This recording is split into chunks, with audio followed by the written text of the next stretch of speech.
ನನ್ನ ಎದುರು ಕುಳಿತ ಅನೇಕ ಮುಖಗಳನ್ನು ನೋಡಿದಾಗ ನನ್ನ ನೆನಪುಗಳು 50 ವರ್ಷ ಹಿಂದೆ ಹೋಗ್ತದೆ, ಅರ್ಧ ಶತಮಾನ ಹಿಂದೆ ಹೋಗ್ತದೆ. ಅಂಥ ಎಲ್ಲ ಸ್ನೇಹಿತರೆ ಮತ್ತು ವಿದ್ಯಾರ್ಥಿಗಳೇ, 1979ರ ಕೊನೆ ಅಥವಾ 80 ಇರ್ಬೋದು, ಇದೇ ವೇದಿಕೆಯಲ್ಲಿ ನಾವು ಇಂದ್ರಜಿತ್ತು ಕಾಳಗ ಅಂತ ಒಂದು ಯಕ್ಷಗಾನ ಮಾಡಿದ್ವಿ, ಚಂದ್ರಶೇಖರ ದಾಮಲೆ ಅವರ ನೇತೃತ್ವದಲ್ಲಿ. ಅವರು ಇಂದ್ರಜಿತ್ತು, ಶಿಶಿಲರು ಇಲ್ಲಿದ್ದಾರೆ, ನಂದು ರಾವಣ. ನನಗೆ ಕುಣಿಲಿಕ್ಕೆಲ್ಲ ಬರ್ತಾ ಇರಲಿಲ್ಲ. ಕೂತುಕೊಂಡು 2 ಅರ್ಥ ಹೇಳು ಅಂದರು, ಕೂತೆ ಒಂದು ಅರ್ಥ ಹೇಳಿದೆ. ಆದರೆ ಇವತ್ತು 50 ವರ್ಷ ಆದ ಮೇಲೆ ನಾನು ಕೂತದ್ದು ಅರ್ಥ ಹೇಳಿದ್ದು ನನಗೆ ನೆನಪಿದೆ ಅಂತಂದರೆ ಅದೊಂದು ಭಾಳ ಮುಖ್ಯ ಘಟ್ಟವಾಗಿತ್ತು ಆ ಕಾಲದಲ್ಲಿ ಅಂತ ಅರ್ಥ. ಹೀಗೆ ಅನೇಕ ನೆನಪುಗಳ ಜೊತೆ ಸುಳ್ಯದ ಕುರುಂಜಿಯವರ ಔದಾರ್ಯ, ಆಮೇಲೆ ಅವರ ಅನಂತರ ಚಿದಾನಂದ ಗೌಡರು ಈ ಸಂಸ್ಥೆಯನ್ನು ಬೆಳೆಸಿದ್ದು, ಇದರೆಲ್ಲದರ ಬಗ್ಗೆ ಅಪಾರ ಗೌರವ ಇರುವುದರಿಂದ ಇಲ್ಲಿ ಒಂದು ಕಾರ್ಯಕ್ರಮ ಮಾಡೋಣ ಅಂತ ಪ್ರಾಧಿಕಾರ ಯೋಚಿಸಿದ್ದು ನಿಜ. ನಮ್ಮ ಕಾರ್ಯದರ್ಶಿಯವರಿಗೆ ಹೇಳಿದೆ, ನಾನು ಓದಿದ ಕಾಲೇಜ್ ಸರ್ ಅದು, ಹೆಂಗೆ ಪರವಾಗಿಲ್ಲ ಕಾರ್ಯಕ್ರಮ ಮಾಡಿದರೆ ಯಾರಾದರೂ ಟ್ರೋಲ್ ಮಾಡ್ತಾರಾ ನಮಗೆ ಅಂತ. ಏನಿಲ್ಲ ಸರ್, ಅಂಥ ಸಂಸ್ಥೆಯಲ್ಲಿ ಕಾರ್ಯಕ್ರಮ ಮಾಡಬೇಕು ಅಂತ ಅಂದರು. ಹಾಗೆ ಅವರಿಗೆ ನಾನು ಕೃತಜ್ಞನಾಗಿದ್ದೇನೆ ಈ ಸಂದರ್ಭದಲ್ಲಿ. ಭಾಷೆ ಈಗ ಏನಾಗಿದೆ ಅಂತಂದರೆ, ಮೊನ್ನೆ ಮಂಡ್ಯದಲ್ಲಿ ಒಂದು ಕಾರ್ಯಕ್ರಮದಲ್ಲಿ ಯಾರೋ ನನಗೆ ಸ್ವಲ್ಪ ಬೈದದ್ದು ಅಭ್ಯಾಸ ಆದ್ದರಿಂದ ಬೈದಾಗ ನನಗೆ ಏನು ಅನಿಸೋಲ್ಲ. ಅವ್ರು ಏನು ಬೈದ್ರು ಅಂದರೆ, ನೋಡಿ ಅವರು ಸಂಗೀತ ಕಾರ್ಯಕ್ರಮ ಮಾಡ್ತೀವಿ, ನಮಗೆ ಎಷ್ಟೋ ಲಕ್ಷ ಕೊಡಿ ಅಂತ ಅಂದರು. ನಾನು ಕೊಡಲ್ಲ ಅಂದೆ. ಇಲ್ಲ, ನಾವು ರಾಮಾಯಣ ದರ್ಶನ ಮೇಲೆ ಒಂದು ಕಾರ್ಯಕ್ರಮ ಮಾಡ್ತೇವೆ, ದುಡ್ಡು ಕೊಡಿ ಅಂದರು, ಆಗಲ್ಲ ಅಂದೆ. ಭಾಷೆಯ ಮೇಲೆ ಒಂದು ಕಾರ್ಯಕ್ರಮ ಮಾಡ್ತೀವಿ, ದುಡ್ಡು ಕೊಡಿ ಅಂದರು, ಕೊಡ್ತೀನಿ ಅಂತ ಅಂದೆ. ಅವರು ಹೇಳೋದು, ಕನ್ನಡ ಅಭಿವೃದ್ಧಿ ಪ್ರಾಧಿಕಾರದ ಅಧ್ಯಕ್ಷರಿಗೆ ಭಾಷೆಗೆ ಅನೇಕ ಆಯಾಮಗಳಿರ್ತವೆ, ಅದಕ್ಕೊಂದು ಸಂಗೀತದ ಆಯಾಮ ಇರ್ತದೆ, ನಾಟಕದ ಆಯಾಮ ಇರ್ತದೆ, ಸಾಹಿತ್ಯದ ಆಯಾಮ ಇರ್ತದೆ, ಅದು ಗೊತ್ತಿಲ್ಲ, ಇವರು ಬರೀ ಭಾಷೆ ಇಟ್ಕೊಂಡು ಮಾಡ್ತಾರೆ ಅಂತ. ನಾನು ಹೇಳಿದೆ, ಹಾಗಲ್ಲ, ಅದು ಭಾಷೆಯ ಭಿನ್ನ ಆಯಾಮಗಳ ಬಗ್ಗೆ ನೀವು ಹೇಳಿದಕ್ಕಿಂತ ಹೆಚ್ಚು ಒಂದು 3 ಗಂಟೆ ನಾನು ಭಾಷಣ ಮಾಡ್ತೇನೆ, ಅದಲ್ಲ. ಆದರೆ ಸಾಹಿತ್ಯದ ಬಗ್ಗೆ ಮಾತಾಡಲಿಕ್ಕೆ ಸಾಹಿತ್ಯ ಅಕಾಡೆಮಿ ಇದೆ, ಸಂಗೀತ ನೃತ್ಯದ ಬಗ್ಗೆ ಮಾತಾಡಲಿಕ್ಕೆ ಸಂಗೀತ ನೃತ್ಯ ಅಕಾಡೆಮಿ ಇದೆ, ಯಕ್ಷಗಾನ ಜಾನಪದದ ಬಗ್ಗೆ ಕೆಲಸ ಮಾಡಲಿಕ್ಕೆ ಜಾನಪದ ಅಕಾಡೆಮಿ ಇದೆ. ಭಾಷೆಯ ಬಗ್ಗೆ ಕೆಲಸ ಮಾಡಲಿಕ್ಕೆ ಯಾರಿದ್ದಾರೆ? ಯಾರಿಲ್ಲ. ಆದ್ದರಿಂದ ನಾವು ಆ ಕೆಲಸವನ್ನು ಮಾಡ್ತಾ ಇದ್ದೇವೆ ಅಂತ ಹೇಳಿದೆ. ಅವರು ತಲೆ ಆಡಿಸಿದ್ರು, ಒಪ್ಪಿದ್ರೋ ಇಲ್ಲೋ ಗೊತ್ತಿಲ್ಲ ನನಗೆ. ಹಾಗಾಗಿ ಭಾಷೆಯ ಕುರಿತಾದಂಥ ವಿಚಾರ ಸಂಕಿರಣಗಳನ್ನು, ಭಾಷೆಯ ಕುರಿತಾದ ತಿಳುವಳಿಕೆಗಳನ್ನು ಜನರ ನಡುವೆ ಹೆಚ್ಚಿಸುವುದಕ್ಕೆ ಅಭಿವೃದ್ಧಿ ಪ್ರಾಧಿಕಾರ 2 ಥರದ ಕಾರ್ಯಕ್ರಮಗಳನ್ನು ಮಾಡಿಕೊಂಡು ಬಂದಿದೆ. ನಾನು ಅಧ್ಯಕ್ಷನಾಗಿ ಸೇರಿಕೊಂಡ ಮೇಲೆ 1 ವರ್ಷ 8 ತಿಂಗಳಲ್ಲಿ ನನ್ನ ಒಂದು ಗಟ್ಟಿಯಾದ ನಂಬಿಕೆ ಏನು ಅಂತಂದರೆ, ಭಾಷೆಯ ಕುರಿತು ಮಾತನಾಡುವಾಗ ಅದು ನಮ್ಮದೇ ಕಥೆಯನ್ನು ನಾವೇ ಮಾತನಾಡುವುದು ಎಂಬ ಭಾವ ಮಾತನಾಡುವವರಿಗೂ ಕೇಳುವವರಿಗೂ ಬರಬೇಕು. ಬೇರೆ ಯಾವುದೋ ಒಬ್ಬ ಯಶವಂತ ಚಿತ್ತಾಲರ ಕಥೆಯ ಬಗ್ಗೆ ಅವರು ಮಾತಾಡ್ತಾರೆ, ನಾವು ಕೇಳ್ತೇವೆ, ಅವರು ಮತ್ತು ನಾವು, ಅಥವಾ ಅದು ಮತ್ತು ಇದು, ಈ 3rd ಪರ್ಸನ್ ಮತ್ತು 1st ಪರ್ಸನ್ ನಾವು ಗ್ರಾಮರ್ನಲ್ಲಿ ಏನು ಹೇಳ್ತೀವಿ, ಆ ವ್ಯತ್ಯಾಸ ಭಾಷೆಯ ಬಗ್ಗೆ ಇಳಬಾರ್ದು ಅಂತ. ಅದು ನಮ್ಮದೇ ಕತೆ. ಆದ್ದರಿಂದ ಭಾಷೆಯ ಬಗ್ಗೆ ನಾವು ಜನಗಳಲ್ಲಿ ಹೆಚ್ಚು ಎಚ್ಚರಿಕೆಯನ್ನು ಮೂಡಿಸಲಿಕ್ಕೆ ನಮಗೆ ಸಾಧ್ಯ ಆದರೆ ಅದು ನಮ್ಮನ್ನು ನಾವೇ ಎಚ್ಚರಿಕೆ ಮಾಡಿಕೊಂಡಂತೆ ಅಂತ.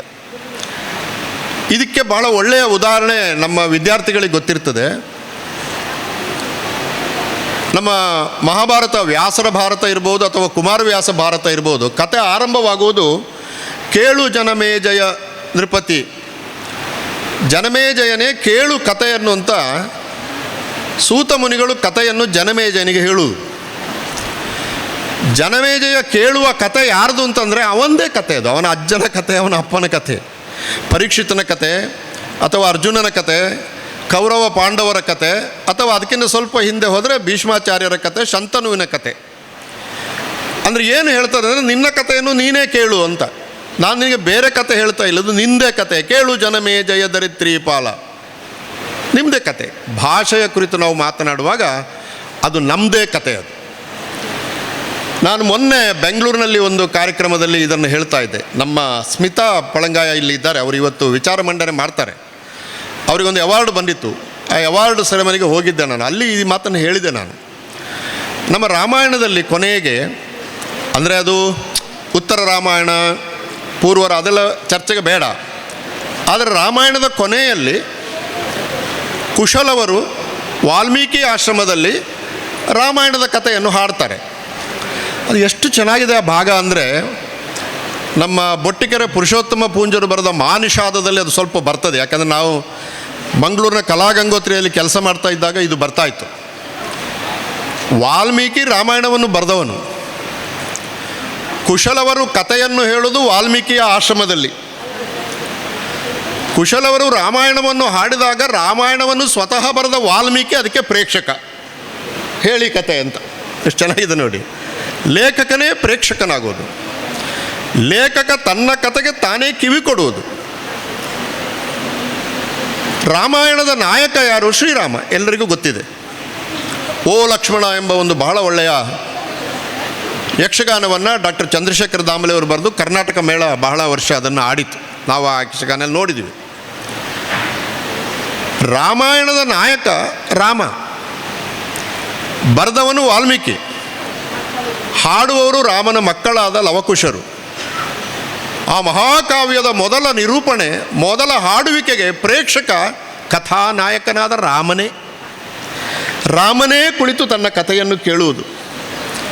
ಇದು ಒಂದು ಬಲಿಷ್ಠವಾದಂಥ ರೂಪಕ ಭಾರತೀಯ ಮಹಾಕಾವ್ಯಗಳಲ್ಲಿ ಸೃಷ್ಟಿಯಾದದ್ದು.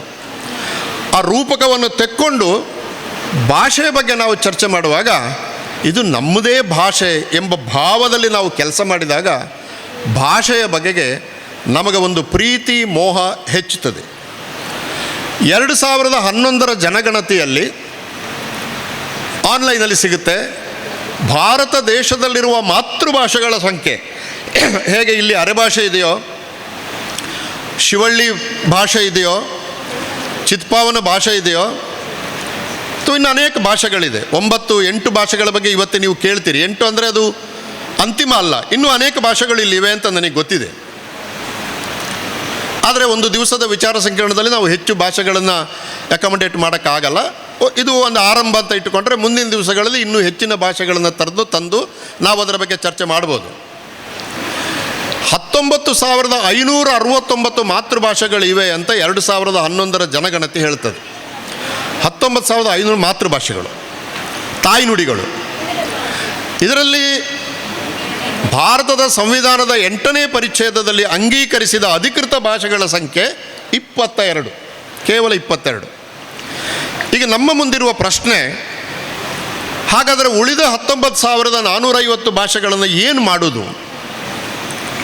ಕರ್ನಾಟಕದಲ್ಲಿ ಕನ್ನಡ ರಾಜ್ಯ ಭಾಷೆ ನಾವೆಲ್ಲ ಓದ್ತೇವೆ. ನಾನೇ ಕನ್ನಡ ಅಭಿವೃದ್ಧಿ ಪ್ರಾಧಿಕಾರದ ಅಧ್ಯಕ್ಷ. ಸಾರ್ವಭೌಮ ಭಾಷೆ 1956 ಹೊತ್ತಿಗೆ ಏಕೀಕರಣಗೊಂಡ ಮೇಲೆ ಕರ್ನಾಟಕ ಒಂದು ಅಧಿಕೃತ ಭಾಷೆಯಾಗಿ ಕರ್ನಾಟಕದಲ್ಲಿ ಚಾಲ್ತಿಗೆ ಬಂತು. ನಾವೆಲ್ಲರೂ ಅದರಲ್ಲಿ ಕೆಲಸ ಮಾಡ್ತೇವೆ, ಓದ್ತೀವಿ, ಬರಿತೀವಿ, ನಮ್ಮ ಹೊಟ್ಟೆ ತುಂಬಿತಿದ್ರೆ ಕನ್ನಡದಿಂದಲೇ. ಆದರೆ ಅದರ ಜೊತೆಗೆ ಇವತ್ತು ಕನ್ನಡ ಅಭಿವೃದ್ಧಿ ಪ್ರಾಧಿಕಾರ ತೆಗೆದುಕೊಂಡ ಒಂದು ಯೋಜನೆಯಲ್ಲಿ ನಾವು ಮಾಡಿದ ಕೆಲಸದ ಪ್ರಕಾರ ಕರ್ನಾಟಕದಲ್ಲಿ ಇವತ್ತು ಅಸ್ತಿತ್ವದಲ್ಲಿರುವ ಭಾಷೆಗಳ ಒಟ್ಟು ಸಂಖ್ಯೆ 290. ಕನ್ನಡ ಪ್ರಧಾನ ಭಾಷೆ. ಆದ್ದರಿಂದ 1994ರಲ್ಲಿ ಕರ್ನಾಟಕ ಅಭಿವೃದ್ಧಿ ಪ್ರಾಧಿಕಾರದ ಅಧಿನಿಯಮ ಬಂದಾಗ, 2022ರಲ್ಲಿ ಸಮಗ್ರ ಕನ್ನಡ ಅನುಷ್ಠಾನ ಅಧಿನಿಯಮ ಬಂದಾಗ ಕನ್ನಡದ ಉಳಿವಿಗೆ ಬೇಕಾದಷ್ಟು ಸಲಹೆ ಸೂಚನೆಗಳನ್ನು ಸರ್ಕಾರ ಕೊಟ್ಟದ್ದರಿಂದ ಅದನ್ನು ಅನುಸರಿಸಿಕೊಂಡು ನಾನು ಕಳೆದ 8 ತಿಂಗಳಲ್ಲಿ 26 ಜಿಲ್ಲೆಗಳಿಗೆ ಭೇಟಿ ನೀಡಿದ್ದೇನೆ. 26 ಜಿಲ್ಲೆಗಳಿಗೆ ಭೇಟಿ ನೀಡಿದ್ದೇನೆ. ಇನ್ನೊಂದು 5 ಜಿಲ್ಲೆ ಮಾತ್ರ ಬಾಕಿ ಇದೆ. ನಾವು ವಾಪಸ್ ಹೋದ ಮೇಲೆ ಆ ಕೆಲಸ ಮಾಡ್ತೀವಿ.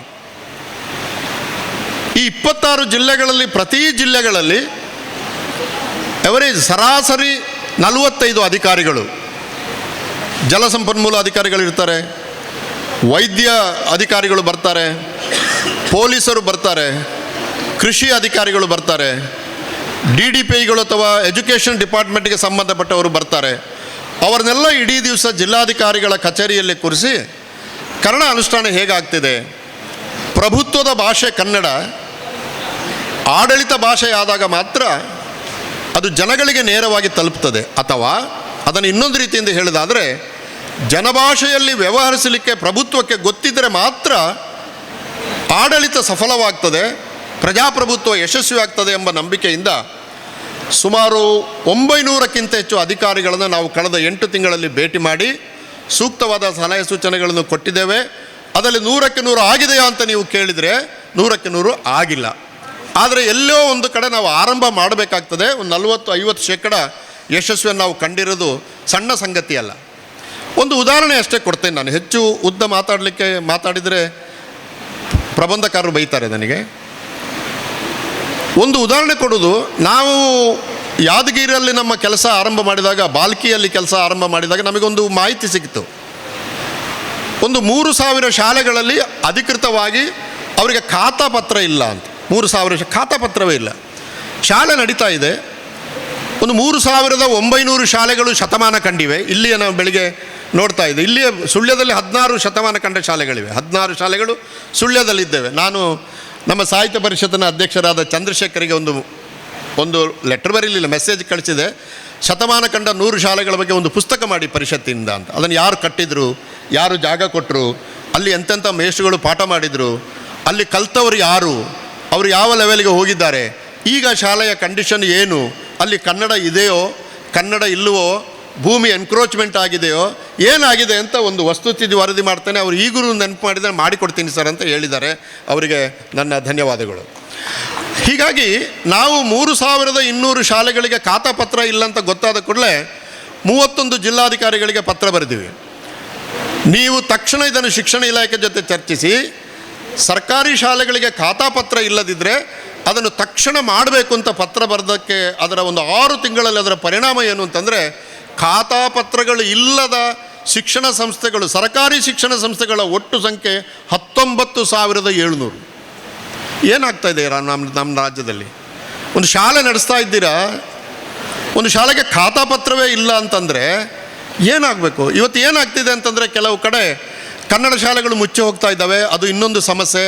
ಅದರ ಸಂಪೂರ್ಣ ಜವಾಬ್ದಾರಿಯನ್ನು ಕನ್ನಡ ಅಭಿವೃದ್ಧಿ ಪ್ರಾಧಿಕಾರ ಹೊತ್ತುಕೊಳ್ಳೋದು ಕಷ್ಟ ಆಗ್ತದೆ. ಯಾಕಂದರೆ ಅದು ಶಿಕ್ಷಣ ಇಲಾಖೆಗೆ, ಅದಕ್ಕೊಬ್ಬರು ಮಂತ್ರಿಗಳಿದ್ದಾರೆ, ಅದಕ್ಕೊಬ್ಬರು ಕಮಿಷನರ್ ಇದ್ದಾರೆ, ಸಾವಿರಾರು ಜನ ಕೆಲಸ ಮಾಡ್ತಾ ಇದ್ದಾರೆ. ನಾನು ಮತ್ತು ನಮ್ಮ ಕಾರ್ಯದರ್ಶಿ ಇಬ್ಬರು ಅದನ್ನು ಅಲ್ಲಾಡಿಸೋದಕ್ಕೆ ಬೇಕಾದಷ್ಟು ಶಕ್ತಿ ನಮ್ಮ ಹತ್ರ ಇಲ್ಲ ಎಂಬುದನ್ನು ಆರಂಭದಲ್ಲಿ ಒಪ್ಪಿಕೊಳ್ತೀನಿ ನಾನು. ಆದರೆ ನಾವು ಪತ್ರ ಬರೆದಿದ್ದೀವಿ, ಕೆಲಸ ಮಾಡ್ತಾ ಇದ್ದೀವಿ, ಇದೆಲ್ಲ ಆಯಿತು. ಅವರು ಬಂದರೆ 19,900 ಶಾಲೆಗಳು, ನಾನು ಹೇಳಿದೆ ನೀವೊಂದು ಆಂದೋಲನ ಥರ ಮಾಡಿ, ಆ ಶಾಲೆಯ ಹಕ್ಕುಪತ್ರ ರೆಡಿ ಮಾಡಿ, ಆ ಶಾಲೆಯ ಮಣ್ಣು ಉಳಿಲಿ.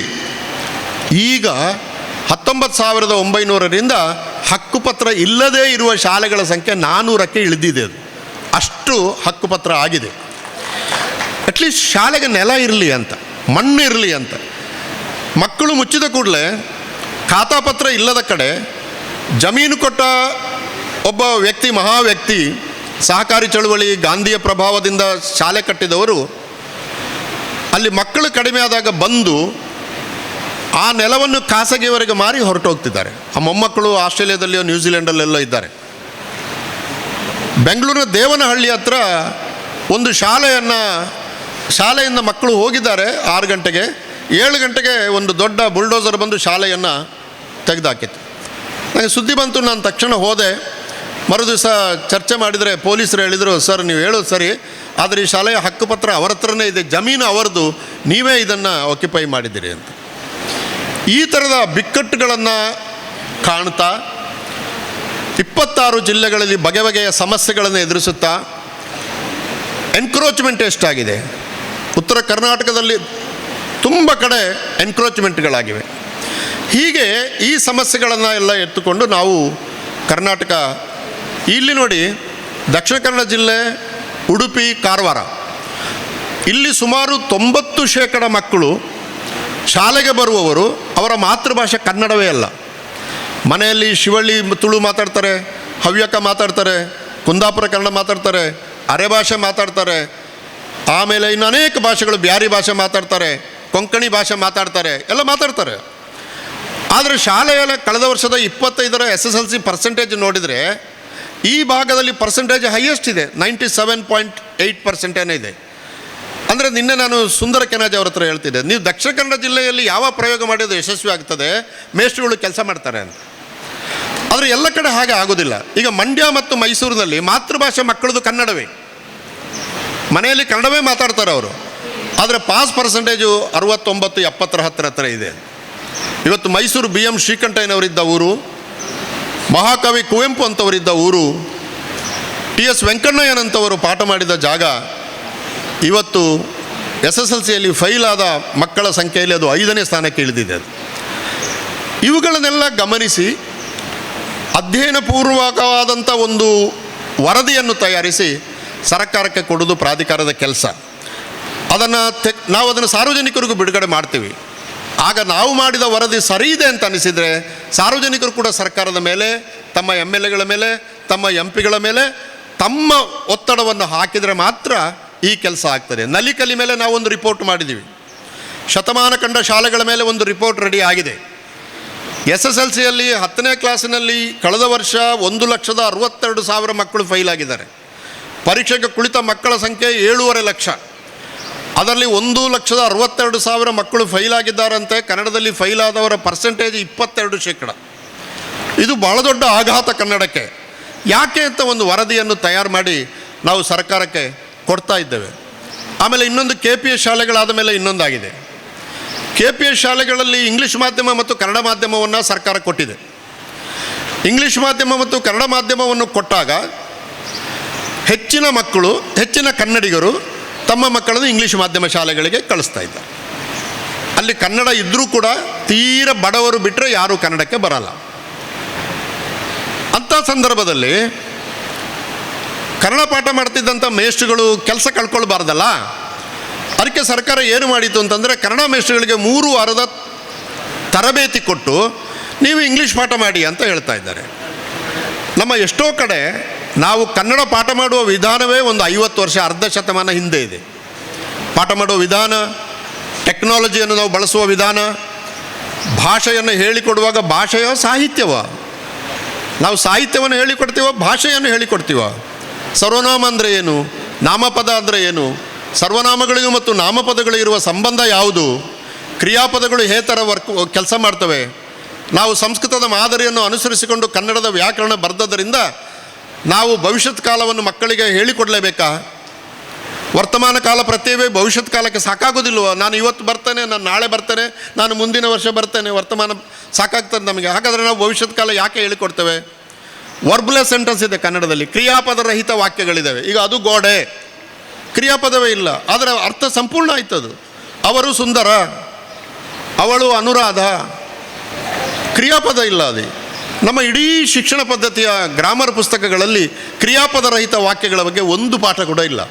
ಆದರೆ ಬಳಕೆಯಲ್ಲಿದೆ. ಭವಿಷ್ಯತ್ ಕಾಲ ಅಂತ ಹೇಳಿಕೊಡ್ತೇವೆ. ಅವನು ಮುಂದಿನ ವರ್ಷ ಬರುವನು.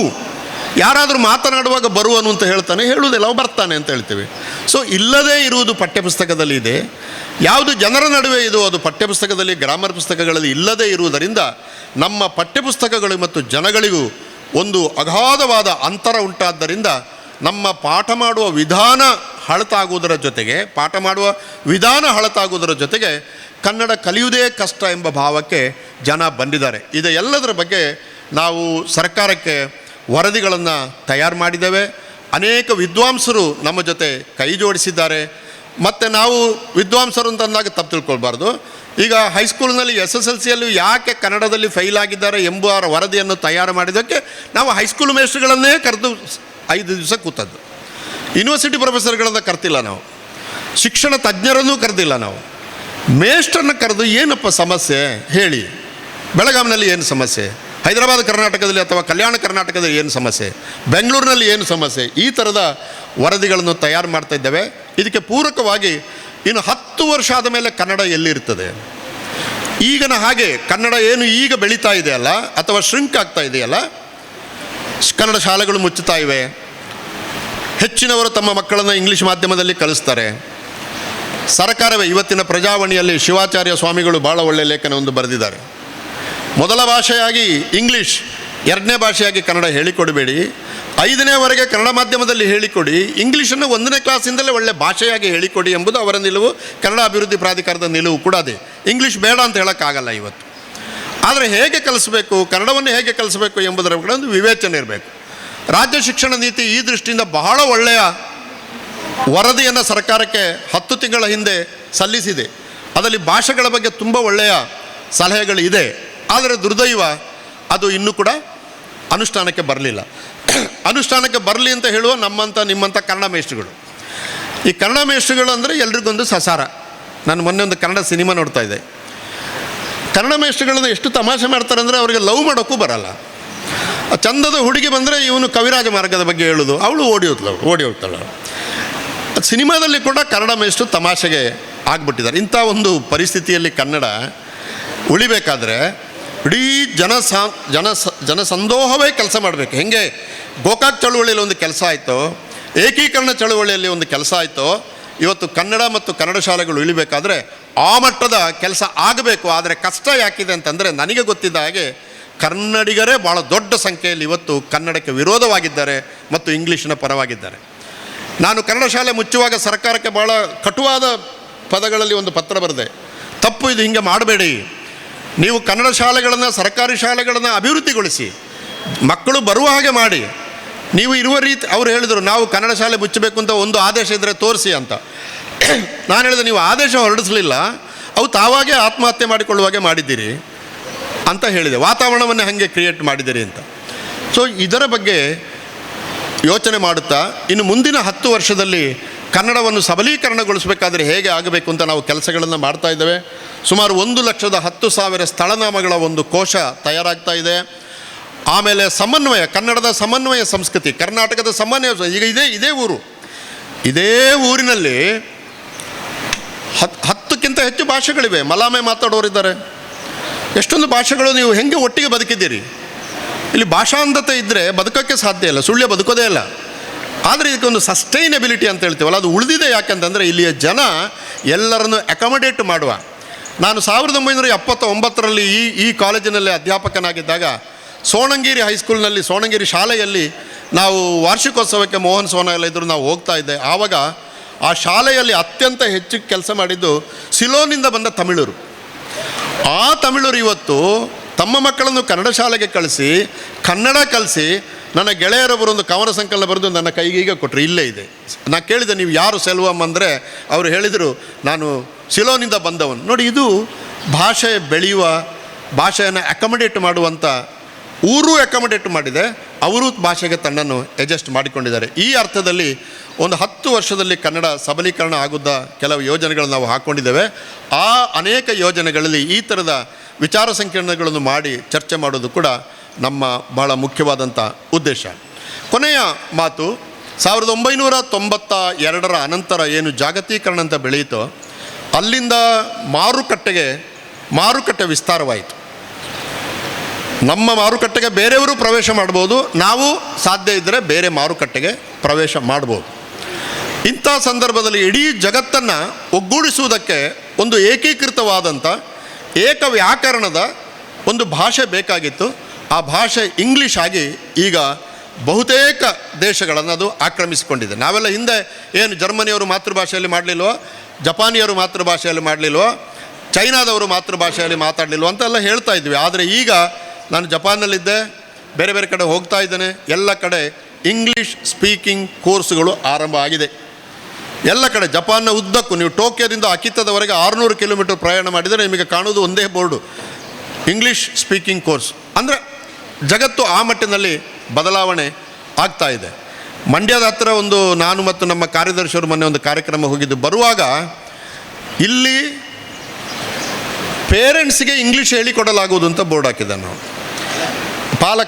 ಪಾಲಕರಿಗೆ ಇಂಗ್ಲೀಷ್ ಹೇಳಿಕೊಡು. ಯಾಕಂದರೆ ಆ ಮಗು ಇಂಗ್ಲೀಷ್ ಮೀಡಿಯಂ ಶಾಲೆಗೆ ಹೋಗ್ತದೆ, ಅದು ಹೋಮ್ವರ್ಕ್ ಮಾಡಲೇಬೇಕಾ, ಅಪ್ಪ ಅಮ್ಮನಿಗೆ ಸ್ವಲ್ಪ ಇಂಗ್ಲೀಷ್ ಬರಬೇಕಲ್ಲ. ಆದ್ದರಿಂದ ಅಪ್ಪ ಅಮ್ಮನಿಗೆ ಇಂಗ್ಲೀಷ್ ಹೇಳಿಕೊಟ್ರೆ ಮಕ್ಕಳು ಇಂಗ್ಲೀಷ್ ಶಾಲೆಗೆ ಖಾಸಗಿಯವರ ಟೆಕ್ನಿಕ್ಗಳು ಹೆಂಗಿದೆ ನೋಡಿ. ಸೊ ಮಕ್ಕಳಿಗೆ ಕಲಿಸೋದಾಯಿತು. ಈಗ ಪಾಲಕರಿಗೆ ಇಂಗ್ಲೀಷ್ ಸ್ಪೀಕಿಂಗ್ ಕೋರ್ಸುಗಳು ಆರಂಭವಾಗುವ ಪರಿಸ್ಥಿತಿ ಮಂಡ್ಯ, ಮೈಸೂರು, ಬೆಂಗಳೂರುಗಳಲ್ಲಿ ಬಂದಿದೆ. ಸೊ ಇದರ ಪರಿಣಾಮ ಏನು ಅಂತಂದರೆ, ಭಾರತದಿಂದ ಹೆಚ್ಚು 1947ರಿಂದ ಸ್ವಾತಂತ್ರ್ಯ ಸಿಕ್ಕಿದ ಮೇಲೆ 2011ರ ನಡುವೆ ಒಟ್ಟು 254 ಭಾಷೆಗಳು ನಾಶ ಆಗಿವೆ. 254, ಇದು ಕೇಂದ್ರ ಸರ್ಕಾರದ ವರದಿ ಪ್ರಕಾರ 254 ಭಾಷೆಗಳು ನಾಶ ಆಗಿವೆ. ಯುನೆಸ್ಕೋ ಕೊಟ್ಟಿರುವ ರಿಪೋರ್ಟ್ ಪ್ರಕಾರ ಮುಂದಿನ 30 ವರ್ಷದಲ್ಲಿ 390 ಭಾಷೆಗಳು ಭಾರತದಿಂದ ನಾಶ ಆಗ್ತವೆ.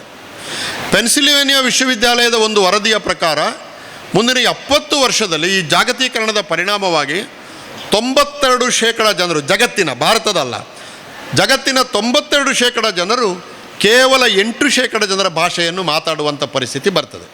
ಇದನ್ನು ಇನ್ನೊಂದು ರೀತಿಯಿಂದ ಹೇಳಬೇಕು ಅಂತಂದರೆ, ಜಗತ್ತಿನ ಒಟ್ಟು 92% ಜನರು ಏನು ಉತ್ಪಾದನೆ ಮಾಡ್ತಾರೆ ಅದರ ಓನರ್ಶಿಪ್ ಕೇವಲ 8% ಜನರ ಕೈಯಲ್ಲಿ ಇರ್ತದೆ.